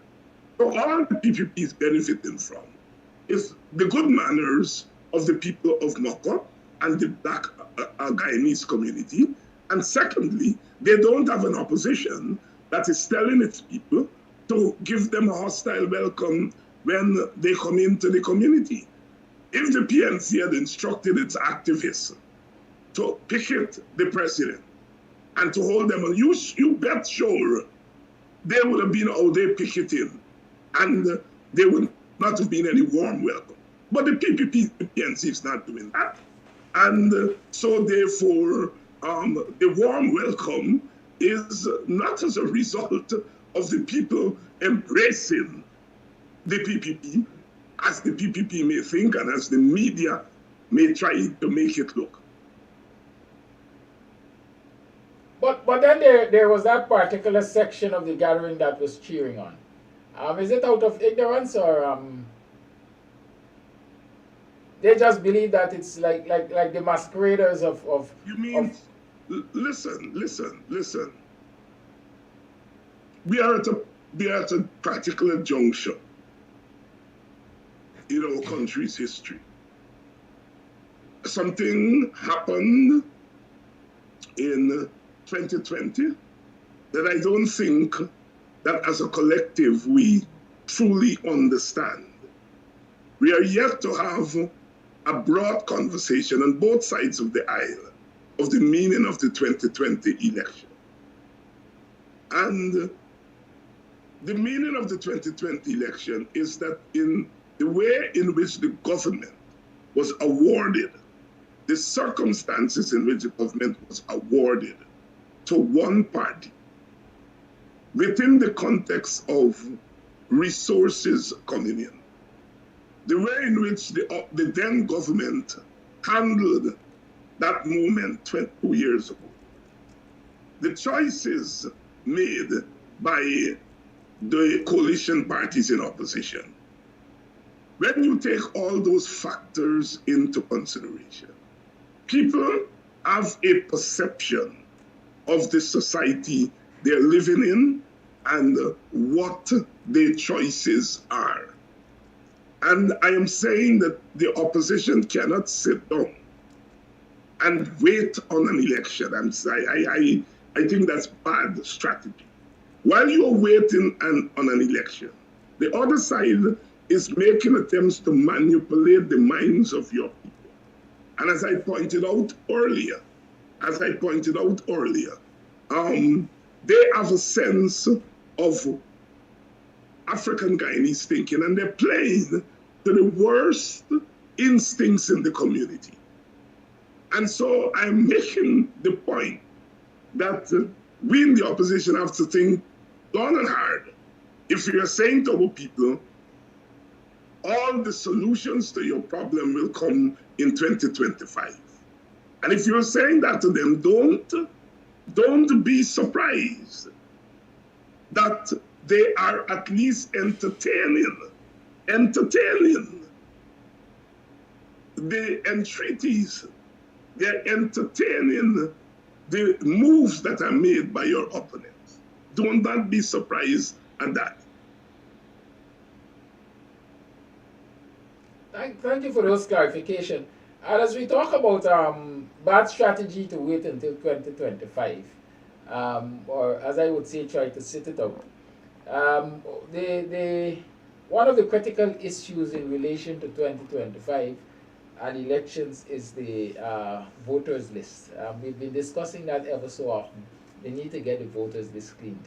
We have heard all of the pronouncements and why GCOM is not likely to clean the voters list and threats of amending ROOP and so on, but that wouldn't include anything to do with the voters list and so on. Yesterday, a number of us, I called for a protest following, what should I say, laments of viewers on the program about the voters list, etc., boots on the ground. So I said, let's go there and protest. We had a total of about 20 persons who turned up. But what was interesting, the protest was set for 12 o'clock. That is the advertised time. But by 11:15, 11:30 thereabout, the state, the operatives, the police, had already cordoned off an entire block, the entire block surrounding GCOM. In all of your years of political activism and so on, is that how you've grown accustomed to that? Have you seen that happening? Just the announcement of protest? Worse than that. Listen, the police, the government, they don't know what to expect on a given day. And they're preparing for the worst rather than preparing for the best. That's how police operate, that's how the state operates. When you're in a fluid situation as Guyana, you don't know what will happen from day to day. And therefore you make the kind of preparations, you take the kind of cautions if you are the state. In many instances, the state overreach in trying to predict and to understand what people are going to do on a given day. The state end up over-predicting. And in the process of over-predicting, you're walking on people's rights in order to prepare for a situation that you don't know what will happen. So the government tends to respond in an autocratic way. And then it shows up and there are 20 people there rather than 20,000. All right? So as I've been trying to say is that the situation is fluid. All right? The police and the government are not taking people cheering on at Moko to the bank. They know that they cannot be taking the bank. They know that those people next week, if a situation develops, are going to turn on them. They know that.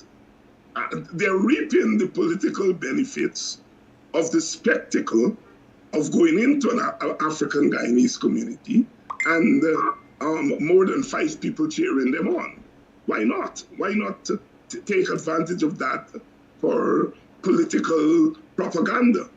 But you also know that it is not likely to last beyond you going into the community and promising them a few things. And so you don't know what they will do in the next day. And so when you hear about a protest, you anticipate that 20,000 people are going to come out and not 20 people. And so I'm making the point that we are in a revolutionary situation in Guyana. We have reached that point long, where we have a government that is set along a certain path. It is not deviating. It doesn't feel that there is enough pressure yet to force it to deviate. And what that means is that you have to meet that kind of governance with a particular kind of opposition. And I think the opposition is getting there, but there are lots of factors that the opposition is not really taken into consideration. I mean, the government was pushed on the back foot just 2 weeks ago, 3 weeks ago, when they were called an apartheid government. it's exposed to the public where their soft spot is, where they can't take punches. It's up to the opposition. Do you want to keep beating them on their soft spot, or are you going to relax from beating them in that soft spot and talk about 2025? You have to make a choice. When you're in a situation, you have to study the political situation and study on a daily basis, what do I emphasize this week? Here's the regime that I'm confronting. This is the nature of the regime. This is the nature of the situation. This is the political space that I occupy, right? Do I fight on all fronts? Yes, I fight on all fronts. When you're in the opposition, you have to.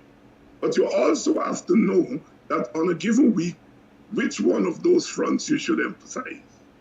You have to be careful that your overall rhetoric does not expose a belief that you cannot win anything until you win an election.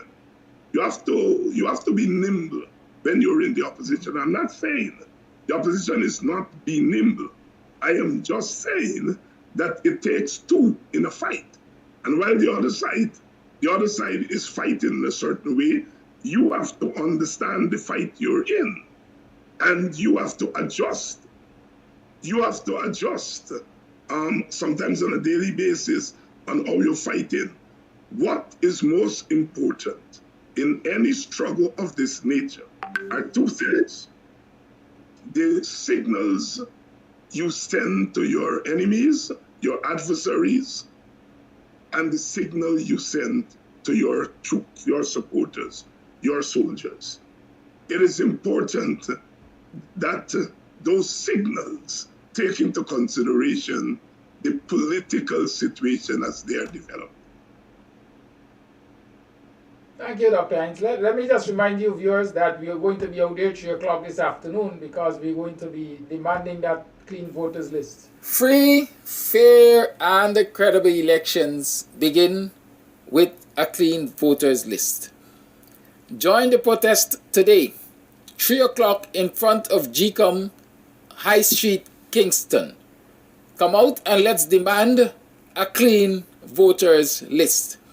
Join the buses, Middlewalk Road, Line Top, and Gas Station, Public Road.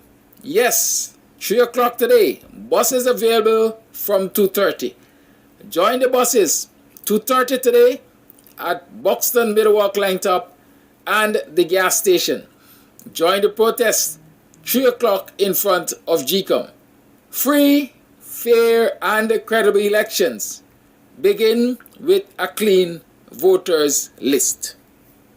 Yes, let's continue, folks. Like I said earlier, I thank those persons who came out yesterday for the 12 o'clock protest, and we all agree that we're going to be there today again at 3 o'clock. Those of you who've been calling for boots on the ground, as we say, put your money where your mouth there. Turn up, and let's challenge them for a clean voters list. Dr. Hinds, as we continue to talk about what's happening in this society, let's talk about that RSS report. I guess you've seen it in the media. The RSS basically said, well, the police is on track. They don't see any evidence of this corruption that BASCOM is talking about. And at the end of it all, what is important to note is that they have not had a single conversation with BASCOM. And on top of that, BASCOM was charged yesterday and is to appear before the court today in relation to cyberbullying. What do you make of the RSS, the investigation, the report, and the fact especially too that the government has refused to release the report to the public? Well, I took the position in this program to let the RSS come. When people are saying that when the RSS come, we know what they're going to say. You see, in struggle, you build your case, and you sometimes force you have to force your opponents to help to build your case, because you want to mobilize people against what is happening. And if the RSS comes and it limits itself to an extremely narrow, very narrow mandate, which is to look and to see if the police is doing anything untoward. It didn't come with a mandate to investigate the crime, so it didn't go there. It gives itself a very narrow mandate, so it speaks to the police, it looks at what the police is doing, and it concludes that it doesn't see anything. As simple as that. It's a minimal mandate the RSS give itself. And that is what we have to focus on. That we want to know whether there is corruption. Is DION telling the truth? That there is corruption and cover-up. If you're the RSS and that is your mandate, then you are going to talk to DION. You're going to talk to DION's lawyers. You're going to talk to other ranks. You're going to get into that thing. That is not the mandate of the RSS. So what we know is that the RSS was given a very narrow mandate.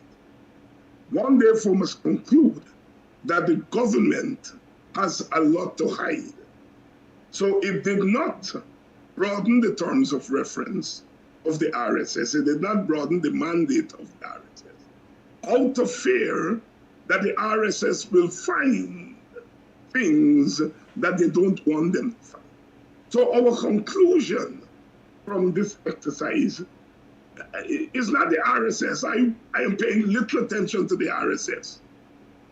The conclusion is that the government has a lot to hide, that the government has not, with the presence of the RSS, made the case to the population that there is not corruption and there is not cover-up.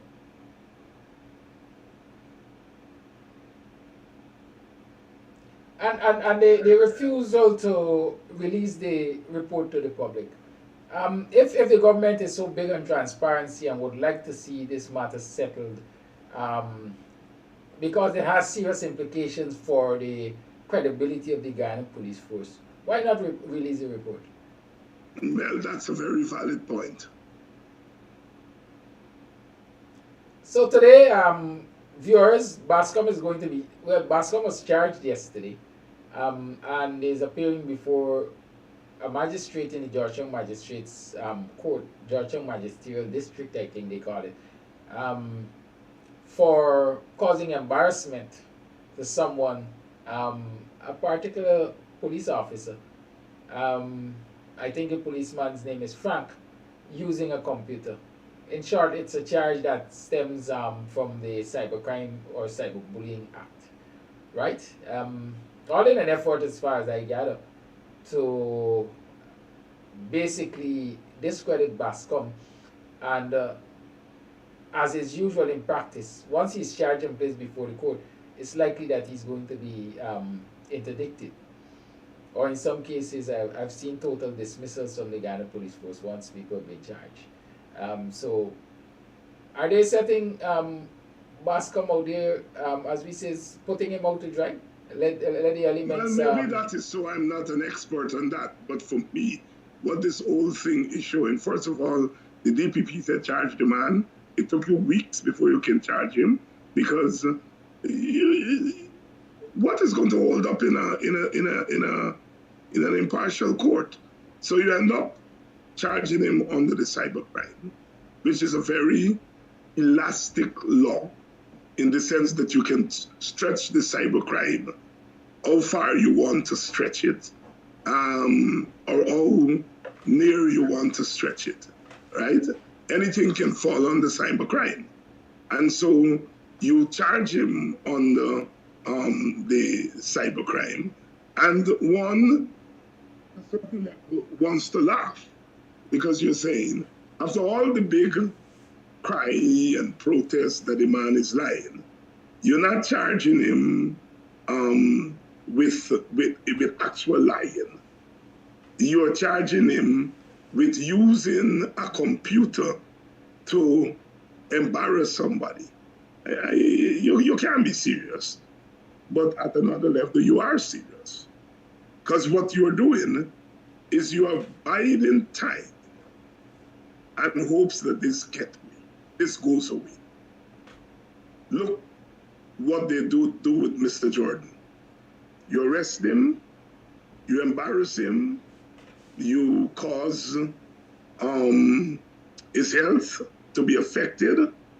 You know fully well that you don't have a case against him, but you drag it out or hope that it will drag out for 5 years, 3 years. But it went before Judge Reynolds.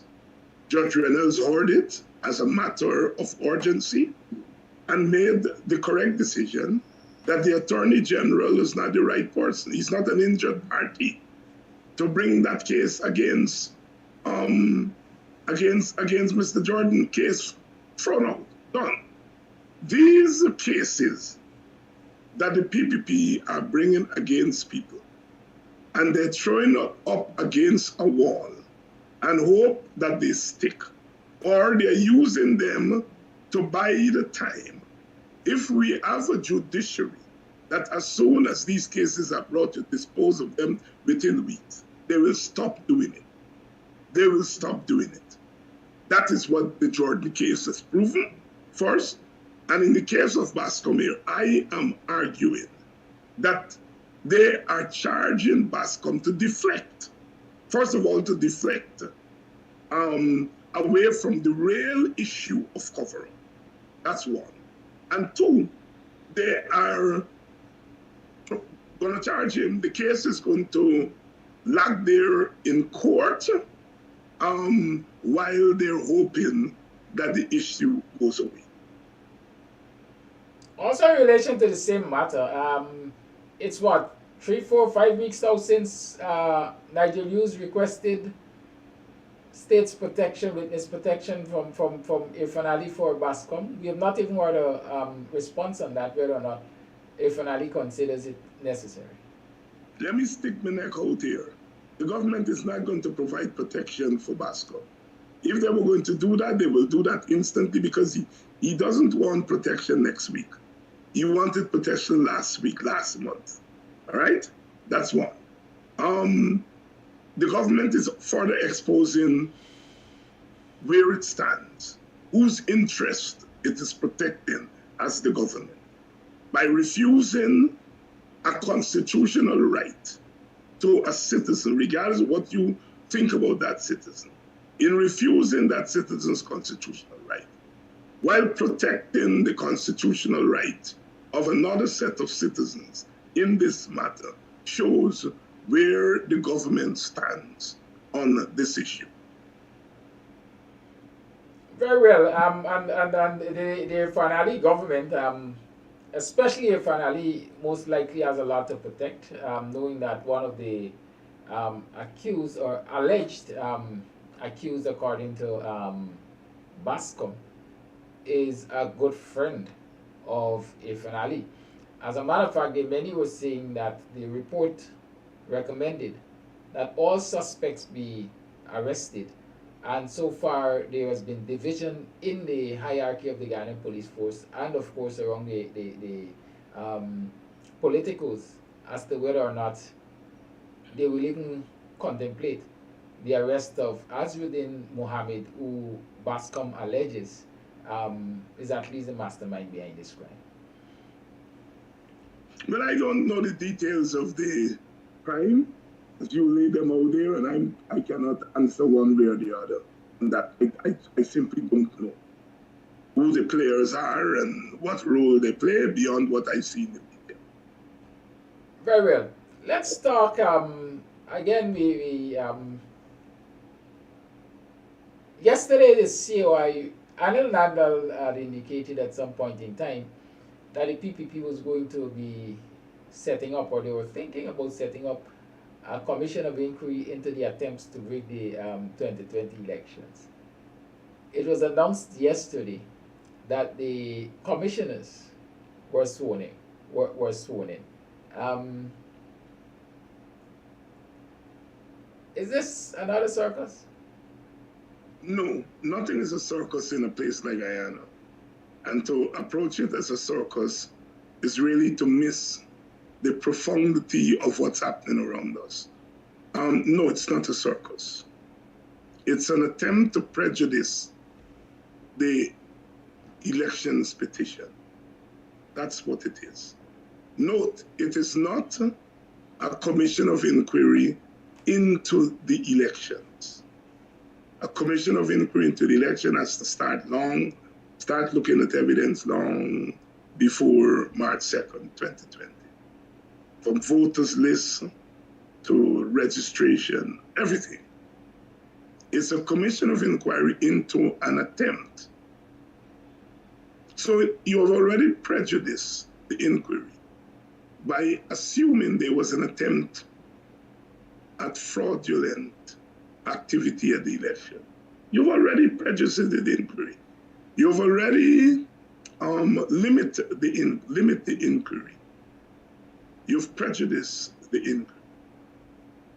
And you've already let it be known that you're using the inquiry as justification to prosecute people and to influence the trials of those whom you have already prosecuted.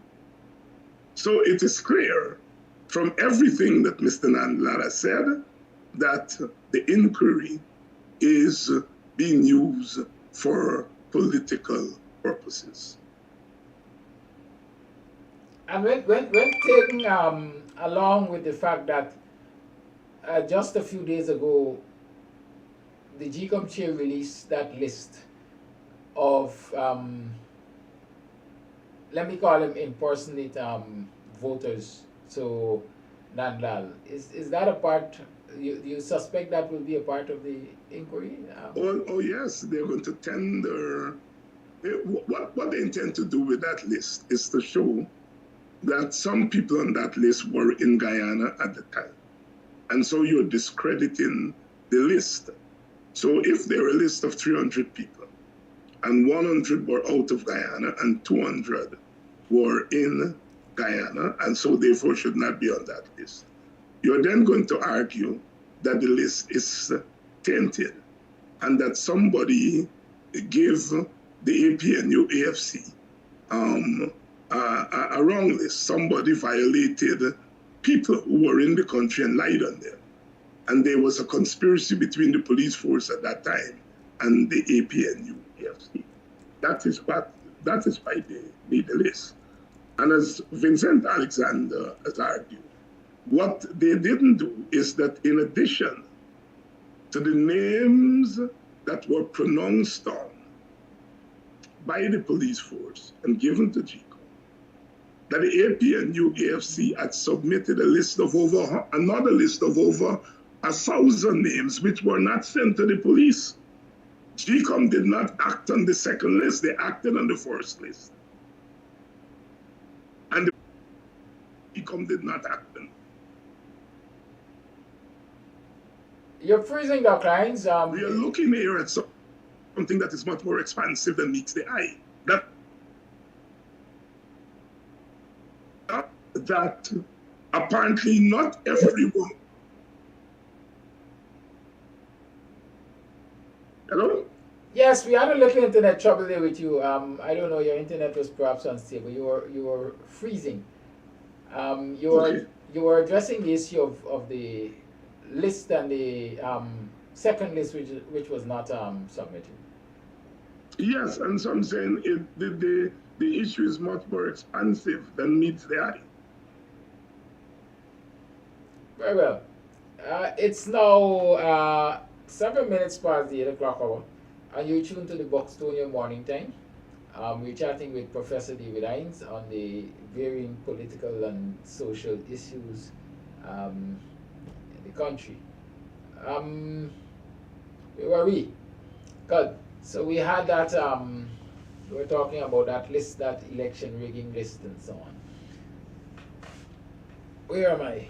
I missed something. There's something tickling my mind that I wanted to ask you about. Nevertheless, let's talk. Is there anything you want to bring us attention to before while I try to remember? I had it written down. I'm trying to remember what it was. Well, tonight I intend to, on my program, bring to the attention of the public that Kaichor News, in an editorial in 2021, said that Guyana was an apartheid state and made the case that given the coming of oil, that there is an apartheid between white people, white overseas people, and the rest of Guyana. That the way in which the government and so on are operating, there is a certain kind of apartness and privilege that is given to the white people who are coming into Guyana. And therefore, Guyana was an emerging apartheid society. And I'm going to expose that this afternoon, Kaichor News. Evidently, when Kaichor News wrote that editorial, we didn't see Nandalal take out his law book.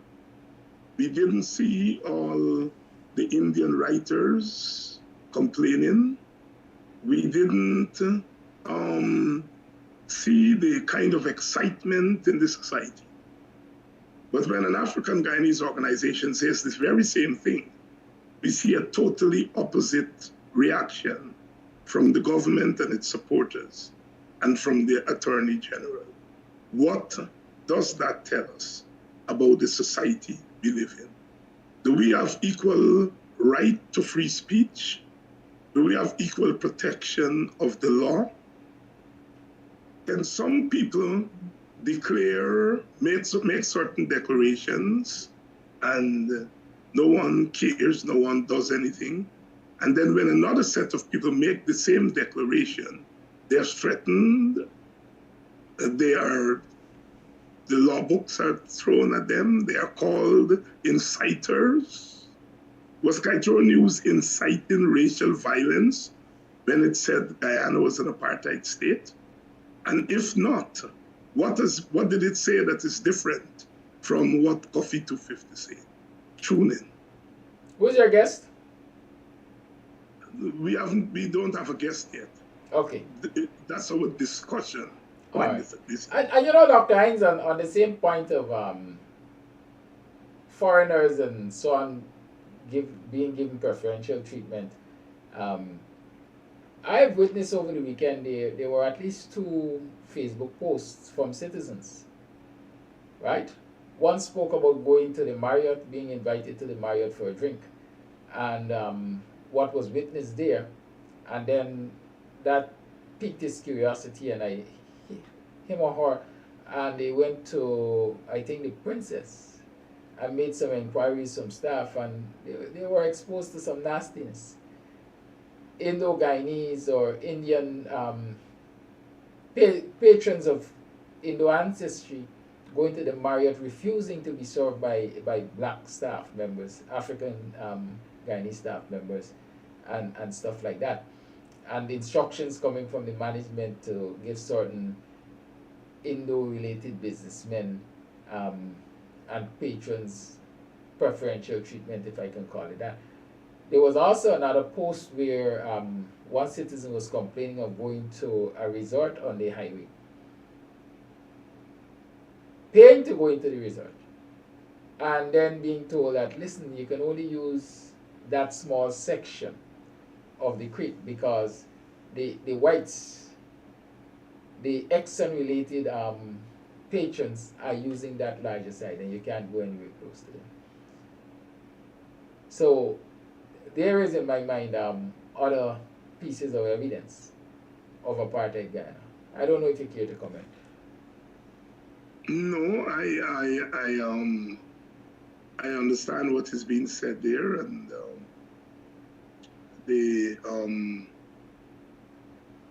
Guyana is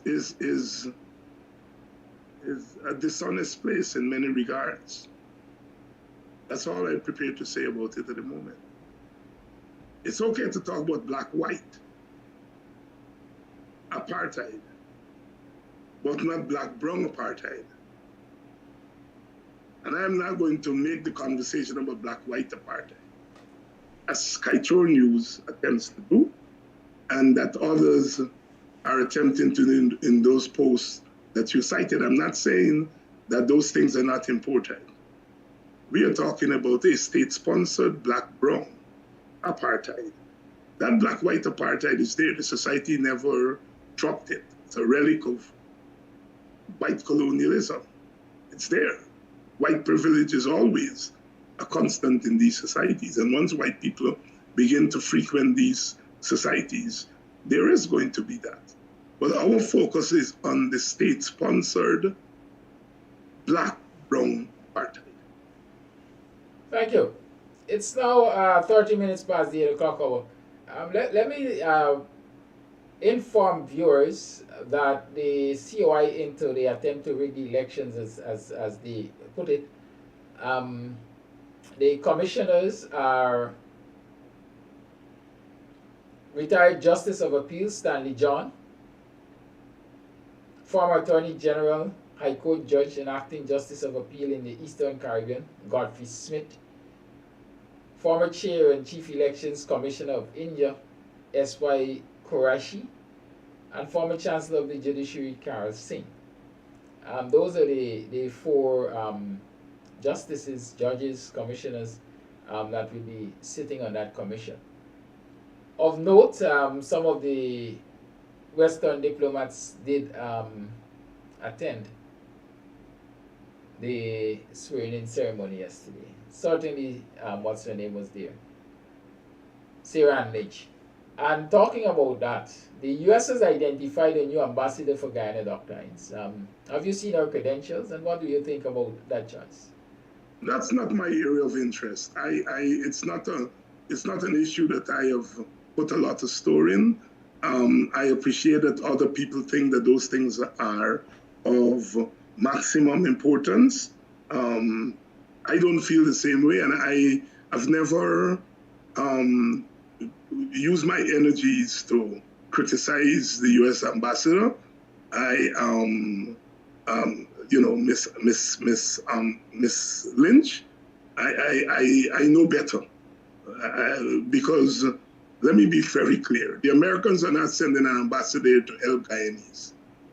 Whenever an ambassador acts, he or she acts with the full weight of the American government behind her and behind him. Whoever the Americans send their ambassador will not work in Guyanese interests. Bob Marley said, "The abundance of water, the fool is thirsty." If the PPP believes because the US is supporting them, no. And so therefore the American ambassador may likely be partial to them, no. They ought to know that in the abundance of water, the fool is thirsty, because the Americans could change their interests and thus change their support tomorrow. All right? So I never got into the business of attacking the lady, and I'm not against people who criticize her. It's not my area of interest. I think it is whoever is the ambassador is not ultimately consequential to our struggle as ordinary poor and African Guyanese. Thank you. At 8:17, let's open up the lines. The number to call is 622-5933, as usual. Call and let's talk the thing. Let's address all of these issues that we have been discussing here this morning. Let me see if there are any voice notes, any early voice notes. Let me remind you that we are out there today. 3 o'clock, we are going to be outside here. We are going to be calling for the cleaning of the voters list in front of GICA. Free, fair, and credible elections begin with a clean voters list. Join the protest today, 3 o'clock in front of GCOM, High Street, Kingston. Come out and let's demand a clean voters list. Join the buses, Middlewalk Road, Line Top, and gas station public road. Yes, 3 o'clock today. Buses available from 2:30. Join the buses 2:30 today at Buxton Middlewalk Line Top and the gas station. Join the protest 3 o'clock in front of GCOM. Free, fair and credible elections begin with a clean voters list. Yes, the lines are open. 6225933 is the number to call. And you are tuned to the Buxtonian Morning Time. Remember to tune into Politics 101 tonight as Dr. Hinds discusses further the editorial from Kaitro News as it relates to an apartheid Guyana. The lines are open.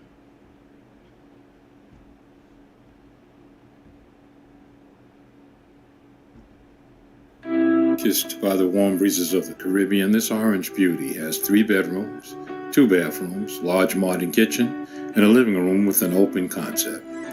This lovely home is within walking distance to the sea, where you can take a dip in the salt waters and feel refreshed. Verone's cheerful country manor, located at Tushin, West Coast Demerara. Bookings are available on Airbnb. Contact Veronica at 516-524-1559 for more details. We hope to see you soon. Kissed by the warm breezes of the Caribbean, this orange beauty has 3 bedrooms, 2 bathrooms, large modern kitchen, and a living room with an open concept. This lovely home is within walking distance to the sea, where you can take a dip in the salt waters and feel refreshed. Verone's cheerful country manor, located at Tushin, West Coast Demerara. Bookings are available on Airbnb. Contact Veronica at 516-524-1559 for more details. We hope to see you soon. Call A Live, good morning. Good morning, Dr. Hinds. Good morning, Kadaki. Very good show. Well, one thing I should say, it is very good that you're standing up to get a clean and a proper list, because that list is not going to take us no place if we use that list again. It's going to just take us right back where things have been left off. And this morning, I didn't get the full sense of what you guys were talking about because I log on late. I'm home today. So, and lo and behold, we had a big flood in New York City. We got big flood, so lots of work was being done.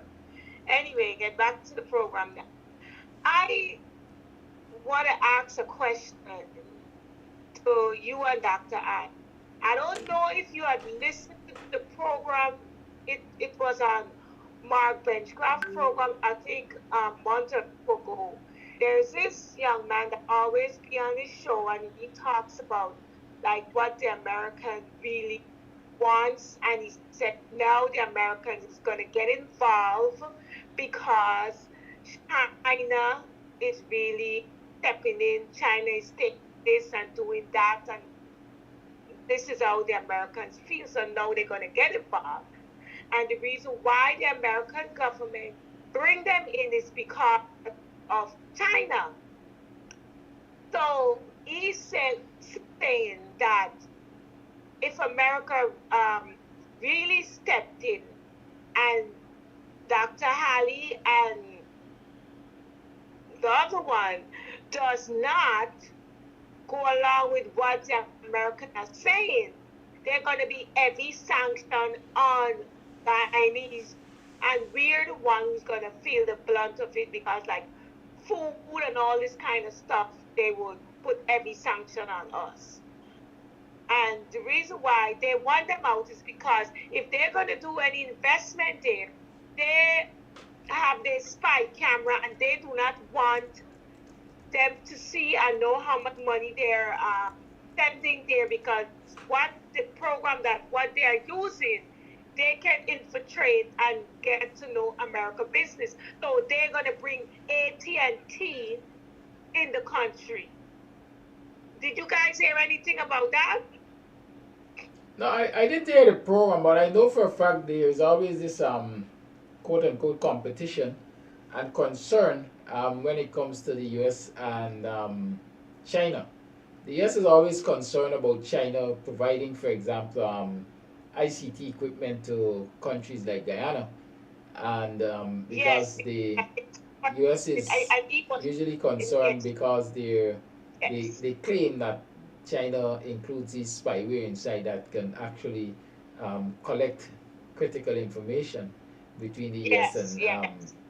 Guyana's and other Oh, countries' dealings. yes. But if you the sanction what they will put on us, we won't get no food. We won't get nothing. They would starve us. And the guy is telling Martha that you do not want that.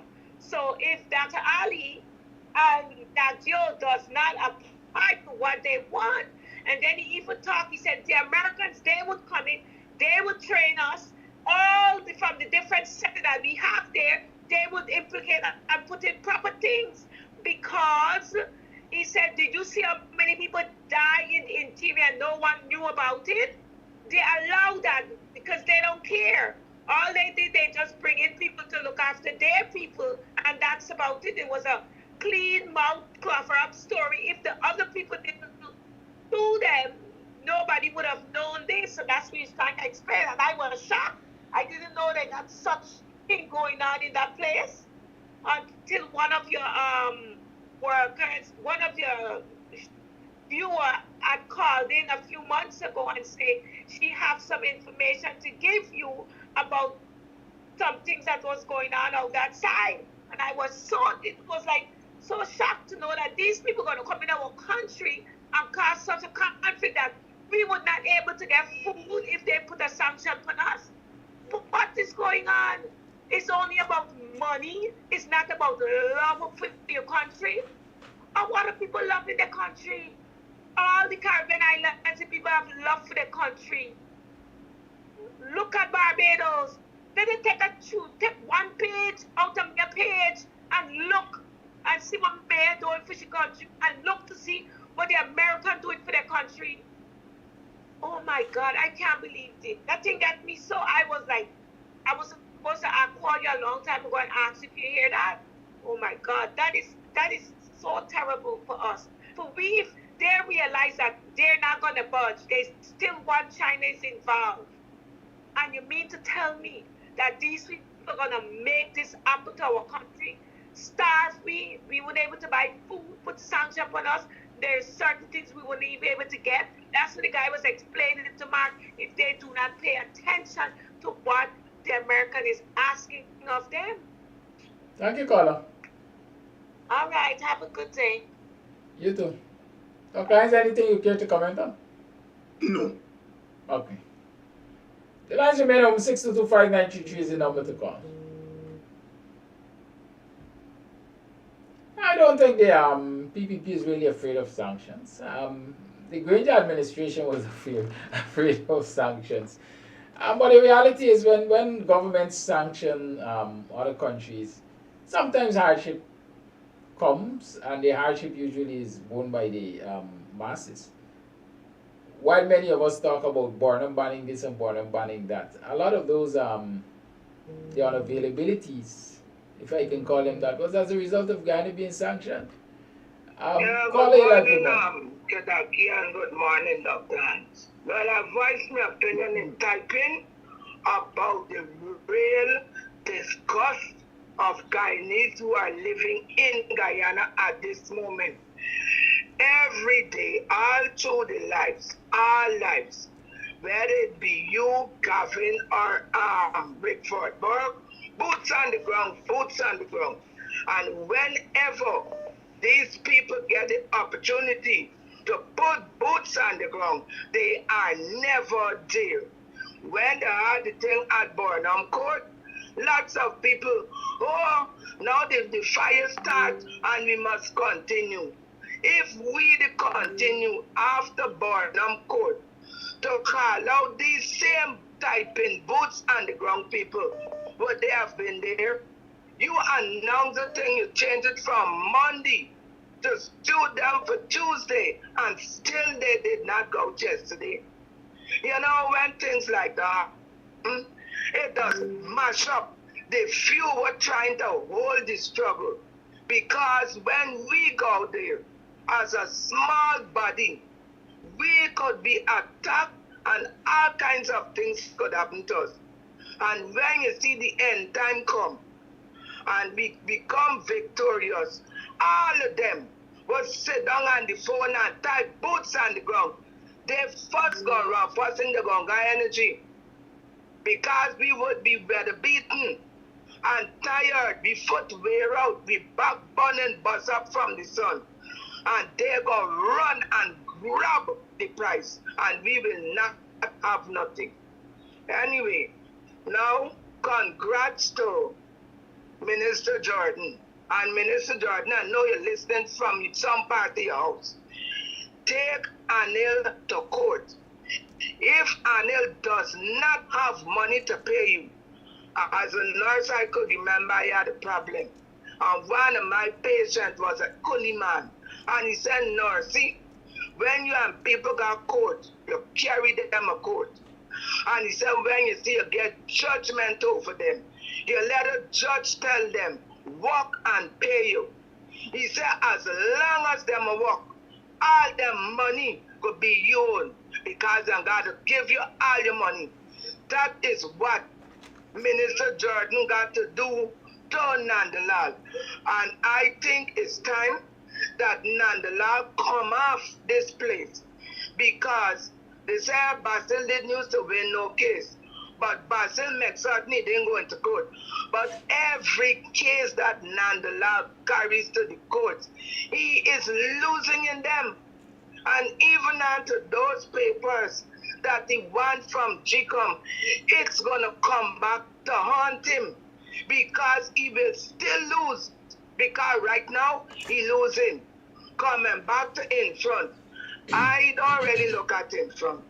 But last night after coming from a meeting, I didn't get to look at me. She was a belly catch mark.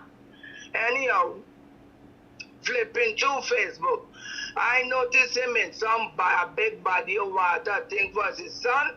And there was a man in the place with him because I looked to see if he see any Brazil strap. Don't know if it's first lady. None.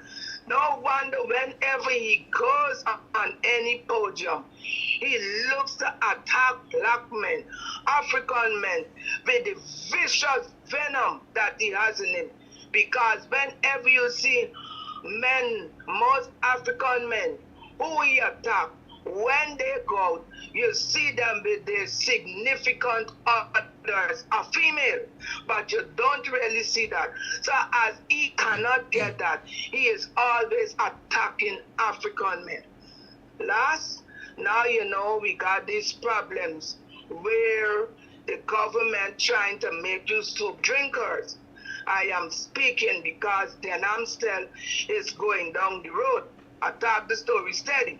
They have the community center that needs repairs, yes. But because black people now get so lazy just to collect the remnants from the table, a sum of 10 million is being offered to the community via the house slave. The other day when Leader Norton came, he blocked the road so that the house slave could not have passed. And I'm trying to tell the people at the management of the Den Amstel Community Center, he is playing that he has the money to do the community center. And should they allow the house slave Darren Jordan to spend money on the Den Amstel Community Center, a place where villagers congregate because of the goodness of a man by the name of Hackney Hilliman, who when he bought that land decided to give it so that the entire village could go there and enjoy recreation. And so they will lose that because Kadaki and Dr. Hinds, we are kind of attest to what has happened to Buxton. We have a zinc fence yard, and I tried to tell them that the first thing will be removed, it's going to be the zinc. because the house slave had already said that his ministry got a plan for all the community centers countrywide to remove zinc and replace chain link. So then I'm still, because the love of money, they mean to sell the birthright for a few dollars. I know they're going to live to regret it. And talking to them, it doesn't seem to bore any hole or bear fruit. And I hope that this afternoon at 3 o'clock, people could go on that protest. That's what I'm hoping for. Because I must go for work, but I gonna still meet to the protest. All right, bye-bye. Thank you, Rhonda. Voice note. Special good morning to Dr. Hinds and Mr. Amsterdam and all of the viewers that are tuned in. Now, this is about I'm referencing about the last call with the Queen that called in about the issues that the U.S. have with the Chinese.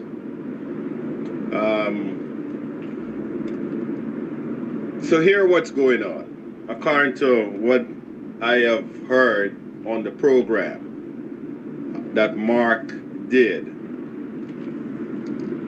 is that the Chinese does not want the U.S. does not want the Chinese to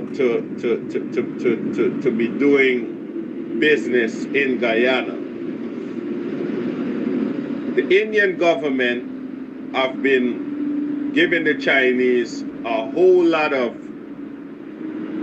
projects, whether it's building roads, and the U.S. is saying, hey, stop taking loans from the Chinese. Stop giving out contracts.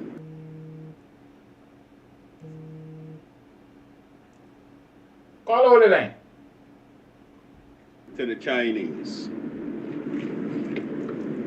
We are going to bring in our people so we can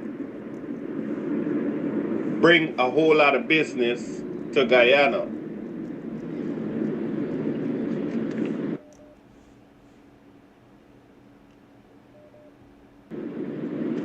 In terms of the telecommunication,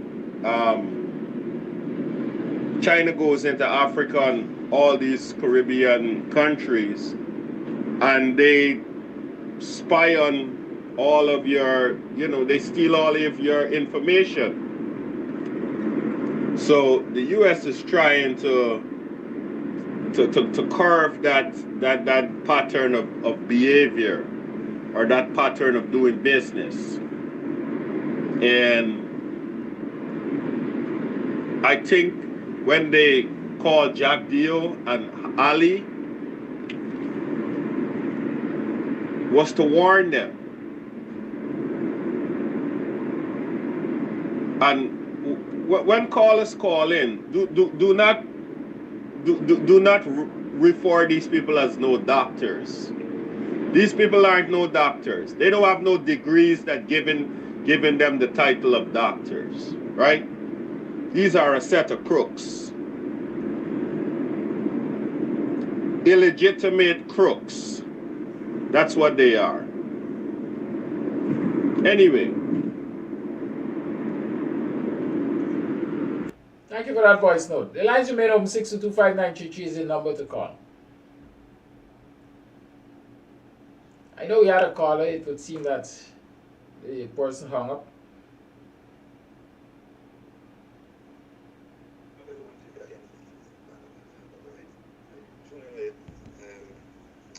My contribution according to the comment that this caller was making the other one. I think that America and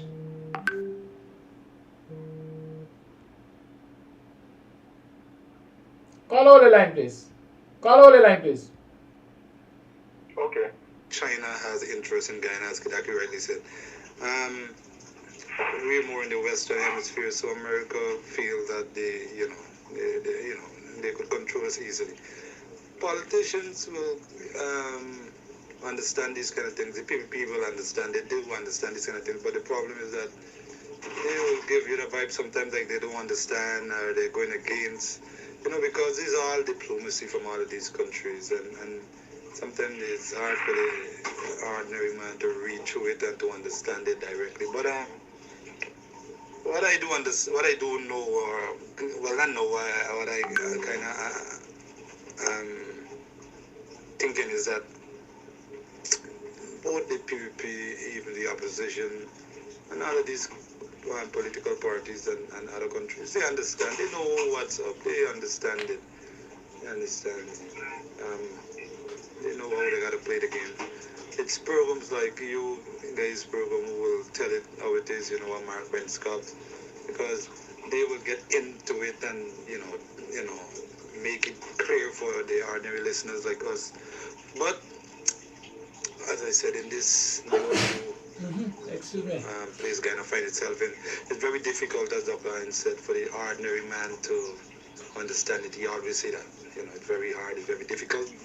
It will take time for us to understand it. We're in the big league, so to speak, and being in the big leagues comes with a lot of setbacks and backwardness, as we might call it, but it's more things that we're not accustomed to. Caller, thank you for holding. Good morning. You're live. Good morning, Mr. Amsterdam and Mr. Hinds. Now, quickly, my point is that with the frustration is there for one, Miss, what her name is, that regularly be on your show with the boots on the ground. Now, I have this to say. I'm not saying that what you guys are doing on the social media platform isn't a good thing. But we have to realize this or come to realization that if you look at the numbers, the message is not getting across as widely as we may want to think. Your number today that I'm seeing here is 555. Jaretta, or what her name is, from AFC, have 470 something. The biggest number that is on the political platform which you guys talk show host is Sherrod Duncan. He at least getting over 8,000 to 9,000. Now, that is no putting to the numbers of people in Guyana. That is no sort of numbers that will your message is getting across as widely as it should. And if we also to get deeper down into it, all that numbers is not from Guyana. We are dealing also with the diaspora. So, don't matter how we turn it and push it, we have to get boots on the ground, and that's where the opposition should come in. To get out there, even if you get 3 persons from each of the strongholds to get into a bus or in a transport or whatsoever transportation for 3 o'clock to take down to GCOM, you'll get a full turnout that we may want. But the opposition now, I find it a new trend. They now throw all the blame on the people, thinking that the political platform that they have, talk show that they have, that they are very informative to the entire Guyana. The message is reaching to the constituency broadly. All because what they're damn well lazy. Mr. Norton is working, he's on the ground, and a few of his MPs who follow him. But the majority of them think that sitting there in AC and one thing over and over and over, that they're reaching out to the people. They are not. Caller. It's like, Caller. Yeah. What have you done recently? What have you done recently? So. What have I done? I've done a lot. Caller. I know how they are. No, let me speak. I know you're coming with that. And that is the distraction. You don't tell me let you speak. You and Ali. I'm attempting to ask you a question. I'm the host of this program. The lines remain on 6225933 is the number to call. You know, many of us can always ask questions, but when we ask questions or people attempt to ask us questions, we sidestep. We behave in all kinds of arrogant ways to sidestep. This call is referring to people in the diaspora. People in the diaspora don't have relatives here. They're not in communication with relatives here. What y'all telling me really? Yes, I always say, and just yesterday I was saying also, those of you who are listening to the live, you would hear Takumo Ogonse say exactly that. Social media is being tested basically as a mobilization tool in this country. I always say, Desmond Simmons, I think I had a conversation with yesterday, explaining that the density of internet users compared to the population of this country is very small. And so when you use social media to mobilize, you're not reaching a quarter of the population. That's a fact. Do we sit back and twiddle our fingers and do nothing? No. A lot of the callers are from the diaspora. Don't these callers have relatives in Guyana that they can contact and say, well, hey, there's a protest X day, Y time. We suggest you support it. Come on. Call A Live, good morning. Bless, good morning, Mr. Pagaki and all the viewers and listeners. Yesterday, I think it was yesterday, yes, you had Senior Counsel Ford on the program, and there was a discussion, and you were talking about the legal ramblings with the election petition in the whole, election security in the whole. And it was also mentioned that I'm talking about the situation that really if you would have requested the files from the elections commission, from GCOM, doing that these files are from the elections time in 2020. But I understand that an election petition, one of the things the election petitions does is that it deals with grievances that one party, mainly the losing party, will have from the results of an election. So if that's a situation, then one party would be the defendant, one party would be the plaintiff here. I guess there's a legal term, I'm not sure. But anyhow, why is it legal? I'm glad we had a legal mind here. Is it legal that these documents should be handed over, this evidence should be handed over to one party, mainly the defendants, and even the other party doesn't have these same documents, or maybe I hope they do have it. But why would the defendant ask for these documents that certainly could incriminate them and involve them in wrongdoing and crimes and so on?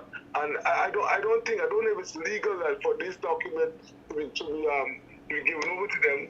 And I'm saying this to say that I think that if that's the case, the opposition should be moving to the courts for blocking any Caller. way of yes, go ahead, please. Let me refer you to yesterday's program with Roysdale Ford or this morning's replay with Roysdale Ford. The answers you seek are right there. The answers what?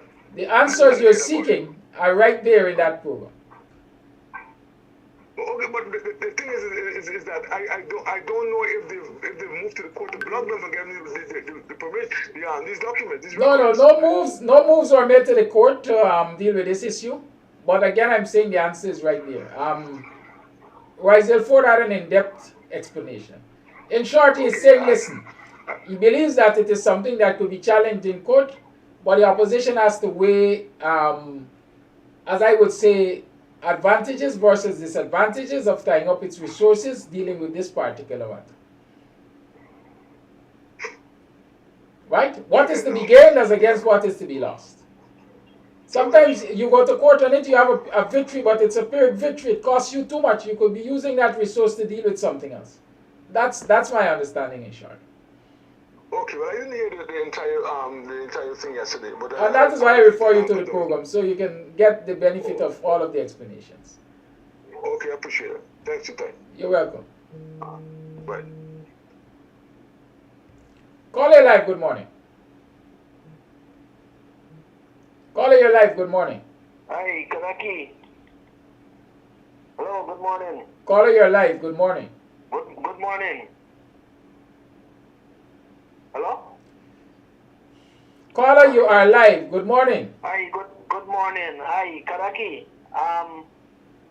You know, I've been listening to all the rallies and all the different programs and so on about cost of living and how things are bad and so on and so.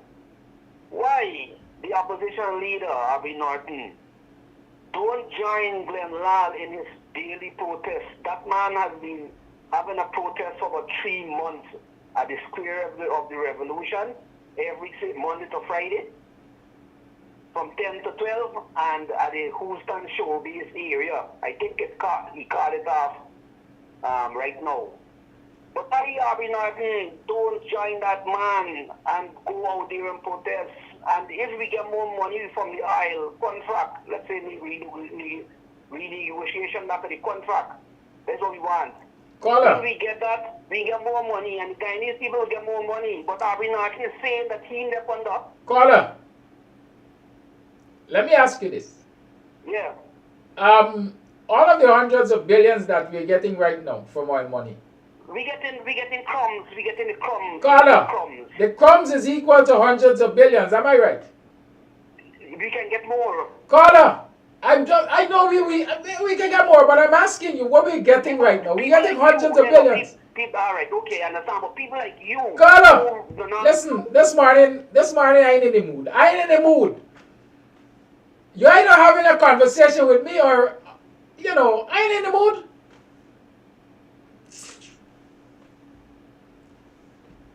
Of all the hundreds of billions we're getting from these crumbs, the citizens are getting it. What are we fighting for? We're fighting for more for the PPP and their friends, favorites, and family. That's what it comes down to. That's what we're fighting for. Right? Glenn Lal's protest, I'm happy that Glenn Lal is protesting in relation to oil and so on. But it's a one-issue protest.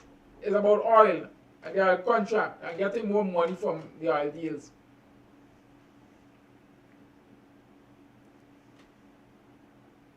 We asked why Norton is not joining Glenn Lal on that single issue. Why isn't Glenn Lal joining the opposition on the multiplicity of issues? All of the other issues. Do you hear Glenn Lal criticizing the government on any other thing except the oil contract? There's so many other issues out there that we are concerned about, that the citizens are concerned about and ought to be concerned about. We have the voters list. We have the discrimination against a particular section of the Guyanese community. We have poor governance. We have corruption in the Guyana police force. Are you hearing Glenn Lal on these things? So you're asking people, why are they joining Glenn Lal? Why Glenn Lal is not joining the populists? Hundreds of billions we're getting from oil already, but people are benefiting from it. And we say, let me fight for more money. We still ain't getting the benefits unless we fight on these varying issues. That's all I wanted to ask the caller. Caller live, good morning. Good morning, Kanaki and Mr. and Dr. Hinds. Yeah, I just want to reflect on what this guy just called it to say about joining Glenn Lal. Abiy Norton joining Glenn Lal. I have no problem with Glenn Lal doing what he's doing. But he's just focusing on one thing, oil. He's not even looking at the racism. He's not looking at the deprivation of black people in Guyana. Those are matters which should be put out there, but he's not dealing with that. So why should he not have said, why not Glenn Lal join with Abiy Norton, rather Abiy Norton joining with a man who focuses exclusively on the oil and gas issue? That the oil and gas is a Guyanese thing, as well as the other thing is a Guyanese thing. Let us not be one-track minded. You see? And I think we need to look at the bigger picture. Let us not specify this protest must be on one thing. It must be on everything that affects half of the Guyanese population. So put that to rest. And the other thing I want to talk about too quickly is about the decision yesterday. Like what the previous caller said earlier, I think Jordan needs to take on a landlord to court. He needs to be hit where his pocket lies, because it's a political trick that they do. They engage all these black professionals who they know have eminence, and they want to destroy them by just doing political foolishness with the court. And it was good that Judge Reynolds hastened the process and make a decision to kick that crap out of the hands of the court. So Jordan now has the chance to go after Nanlal and put a hefty suit on this young man who thinks he is Lal Mahan or Lal Maji. He is way above a 90. So something's got to be done with respect to that decision, and let him be taken further. Hit him where it hurts the most, in his pocket. I know those guys have huge sums of money. By not fair means, I know that. But that will be for another discussion. So in my totality, I'm just saying that these things need to be looked at. Okay? And as for the protest, we know some people would make it there, some wouldn't. And I can't imagine with the numbers which someone read out earlier, the amount of people who will listen to the shows that goes on a daily basis, that most of them are from the overseas or in the diaspora, as they would like to be discussed and described. Many of these people have families, as you rightfully said, that they can call and tell them to go out there. But most of them, as far as I am concerned, listen locally. There are people in Guyana who listens a lot. But some of them are fearful of going out there. Some of them who listen to the program, they are employees. And they are fearful that they lose their jobs should they come out there, among other things. And you know, it is not as easy as in the other previous administration of the coalition, where they were working with the government, the opposition. Then they strike, they make themselves noticeable in public, and they walk into the ministry and they do the work. It's not like that now. If they only catch you as an opposition person in the picket line, you're gone. It is that simple. So people got to be very careful how they do things. Okay, you guys have a wonderful day, and thank you. Thank you for your call. Doctor, is there anything you want to comment on? Oh, the caller that hung up there just now makes all the points that I want to make and that I've been making on this program. I think sometimes we tend to get caught up in one dimension of our existence. And what we try to do on these programs, at least what I try to do on these programs, is to give people enough so they can make a judgment on the panoramic situation. I am not, I've said on this program over and over again, I really don't get dismayed and beaten out of shape if you have a protest and you have 20 people. You know, the point is that you have a protest and people show up and you've registered your point. And I'm saying, like a thief in the night, that 20 is going to become 20,000 when all the factors come together. And you never knew, you never know. You can't predict the struggle. I mean, look, Indian Guyanese, when the PPP was out of power, they could join PPP protests. They don't work for the government for the most part. And so therefore the threat of being thrown out of their jobs and with nothing else to live on, they don't have the same threat. a lot of our people work directly with government, and it's their only source of income. And the governments have been very vindictive, not just this PPP government, but all governments in the past. And so Guyanese understand very well. If you work for the government, you can't say certain things, you can't do certain things. And we have to take that into consideration, and we have to work with that. Rather than, haranguing people and so on, I think we have to make a judgment of the situation and work with that. There are certain levels of the struggle that we will have to go with 20 people. And there, at another level, we will get 200, or we will get 2,000 or 20,000, right? We have to read our situation. We too have to read our situation. We have to read a situation and say, we are calling a protest and we're expecting 20 people and 30 people, and not go out there expecting 200 people. And when you get 20 people, you respond. It means that you have misread the situation. We have to read the situation properly. And it's a myth that on these programs that there is a majority of overseas people. More than 75% of the people on these programs live in Guyana.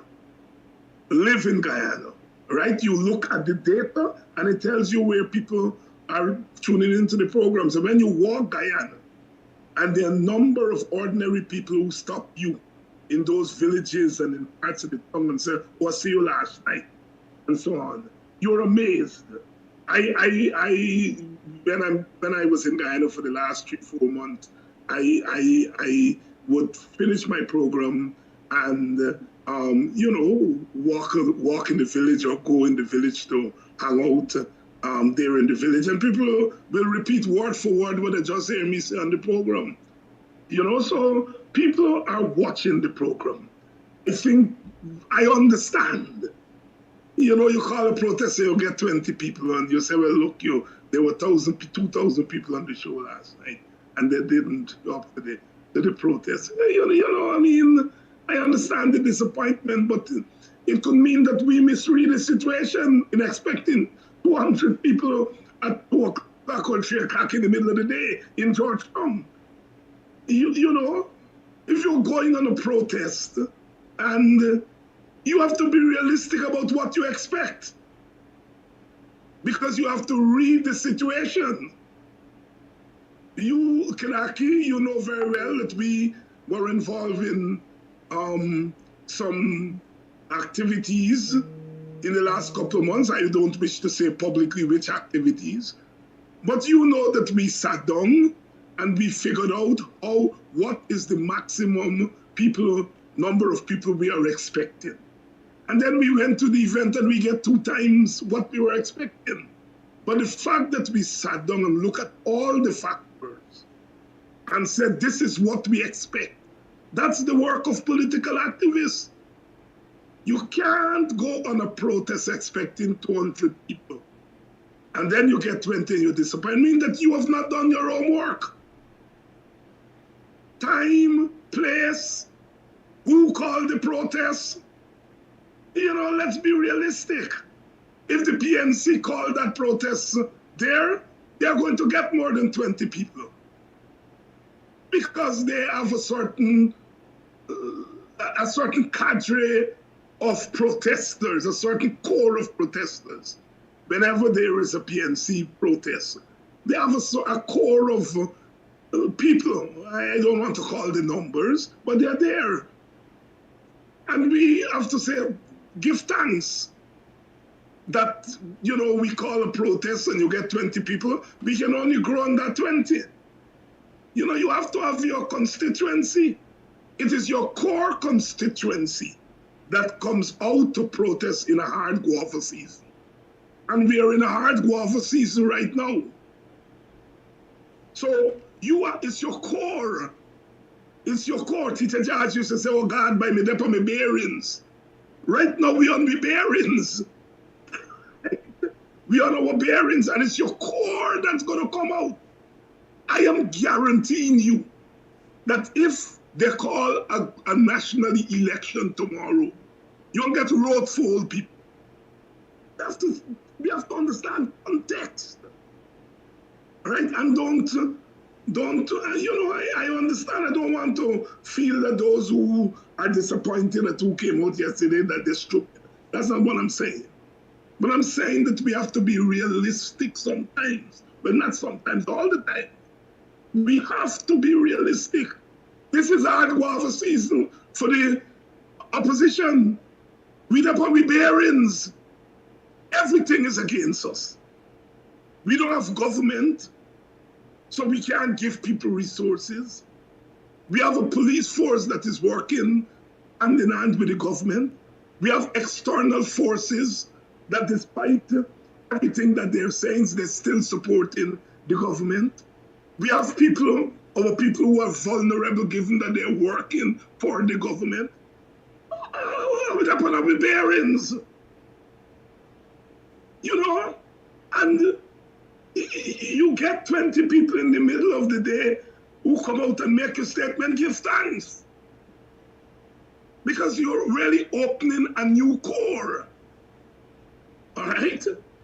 It's a new core that you're building. So I just wanted to say that, man. I don't want our people to get despondent. Right? We have to be up, and we can't be beating up on ourselves. We have to be, we can't be beating up on ourselves. We can't be. Right? So I just want to say that in closing. Give thanks. Thank you, Dr. Hinds. You're free to leave. You've just closed. It's now 4 minutes past 9 o'clock. And you've wrapped it up nicely for me, because I want to say to viewers that while I might say, look, the numbers were disappointing, I'm not beating up on anybody or beating up even on myself for the numbers. Like I said to the protesters yesterday, that's a start. We're going to grow on this, right? And most importantly for me, the message was hard. Just to get them to block off the entire block, for me, is a victory. It's a moral victory, right? It's a victory. So we are getting, and look, those who were on the protest line can attest to the number of diplomats who passed and paid attention to the placards, right? The number of people who passed in minibuses and asked what was happening. So there's no need to be despondent and disappointed and so on. The message is going to be heard, and it is being heard. Good? Yeah, and it's the impact, Kalaki. You have 20 people on the ground. But you have, 200 times that 20, because it was live, who are looking on, which means they're participating. Very well. We are living in the age of technology. We're living in the age of technology. I don't think, I agree that social media mobilization is not the same as on-the-ground mobilization. And I am of the belief that social media mobilization by itself is not going to be very effective. But I also believe that on-the-ground mobilization without social media is going to be equally ineffective. We live in an age where we have to mobilize both on the ground and on social media. Depending on one or the other is really suicidal. Young people and political people, real political junkies and the young people are the people you're more likely to catch on social media, right? But there are other sections of the population, because of where they work, how they work, where they live. You have to catch them on the ground. And so it's about understanding your publics, understanding your people and where they're located in the society. And that will determine which media you use to get them. I think this all loose talk about social media not being a place of mobilization, or that underground mobilization is better, is what it is, loose talk. It's not taking advantage of where the world is at the moment.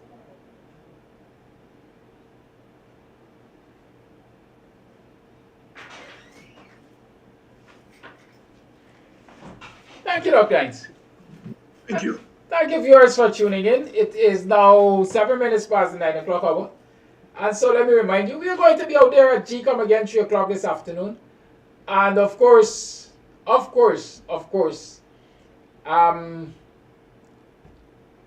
of you who are in the Buxton area, we have some buses. We have a couple of buses. You can join a bus on the line top, or you can join a bus at the gas station. And those buses are going to be ready to roll at around 2:30. So we get down there at GCOM for 3 o'clock or thereabout to do the thing. Good. Those of you who are tuned in, just spread the word that we're going to be out there at 3 o'clock. Spread the word. And we are winning. Don't be despondent. We are winning. I guarantee we are winning. Right? And we have to be consistent. Like I say, constant banging this destroyed Pearl Harbor. We have to bang constantly. Good? Have a good day, y'all. Be safe and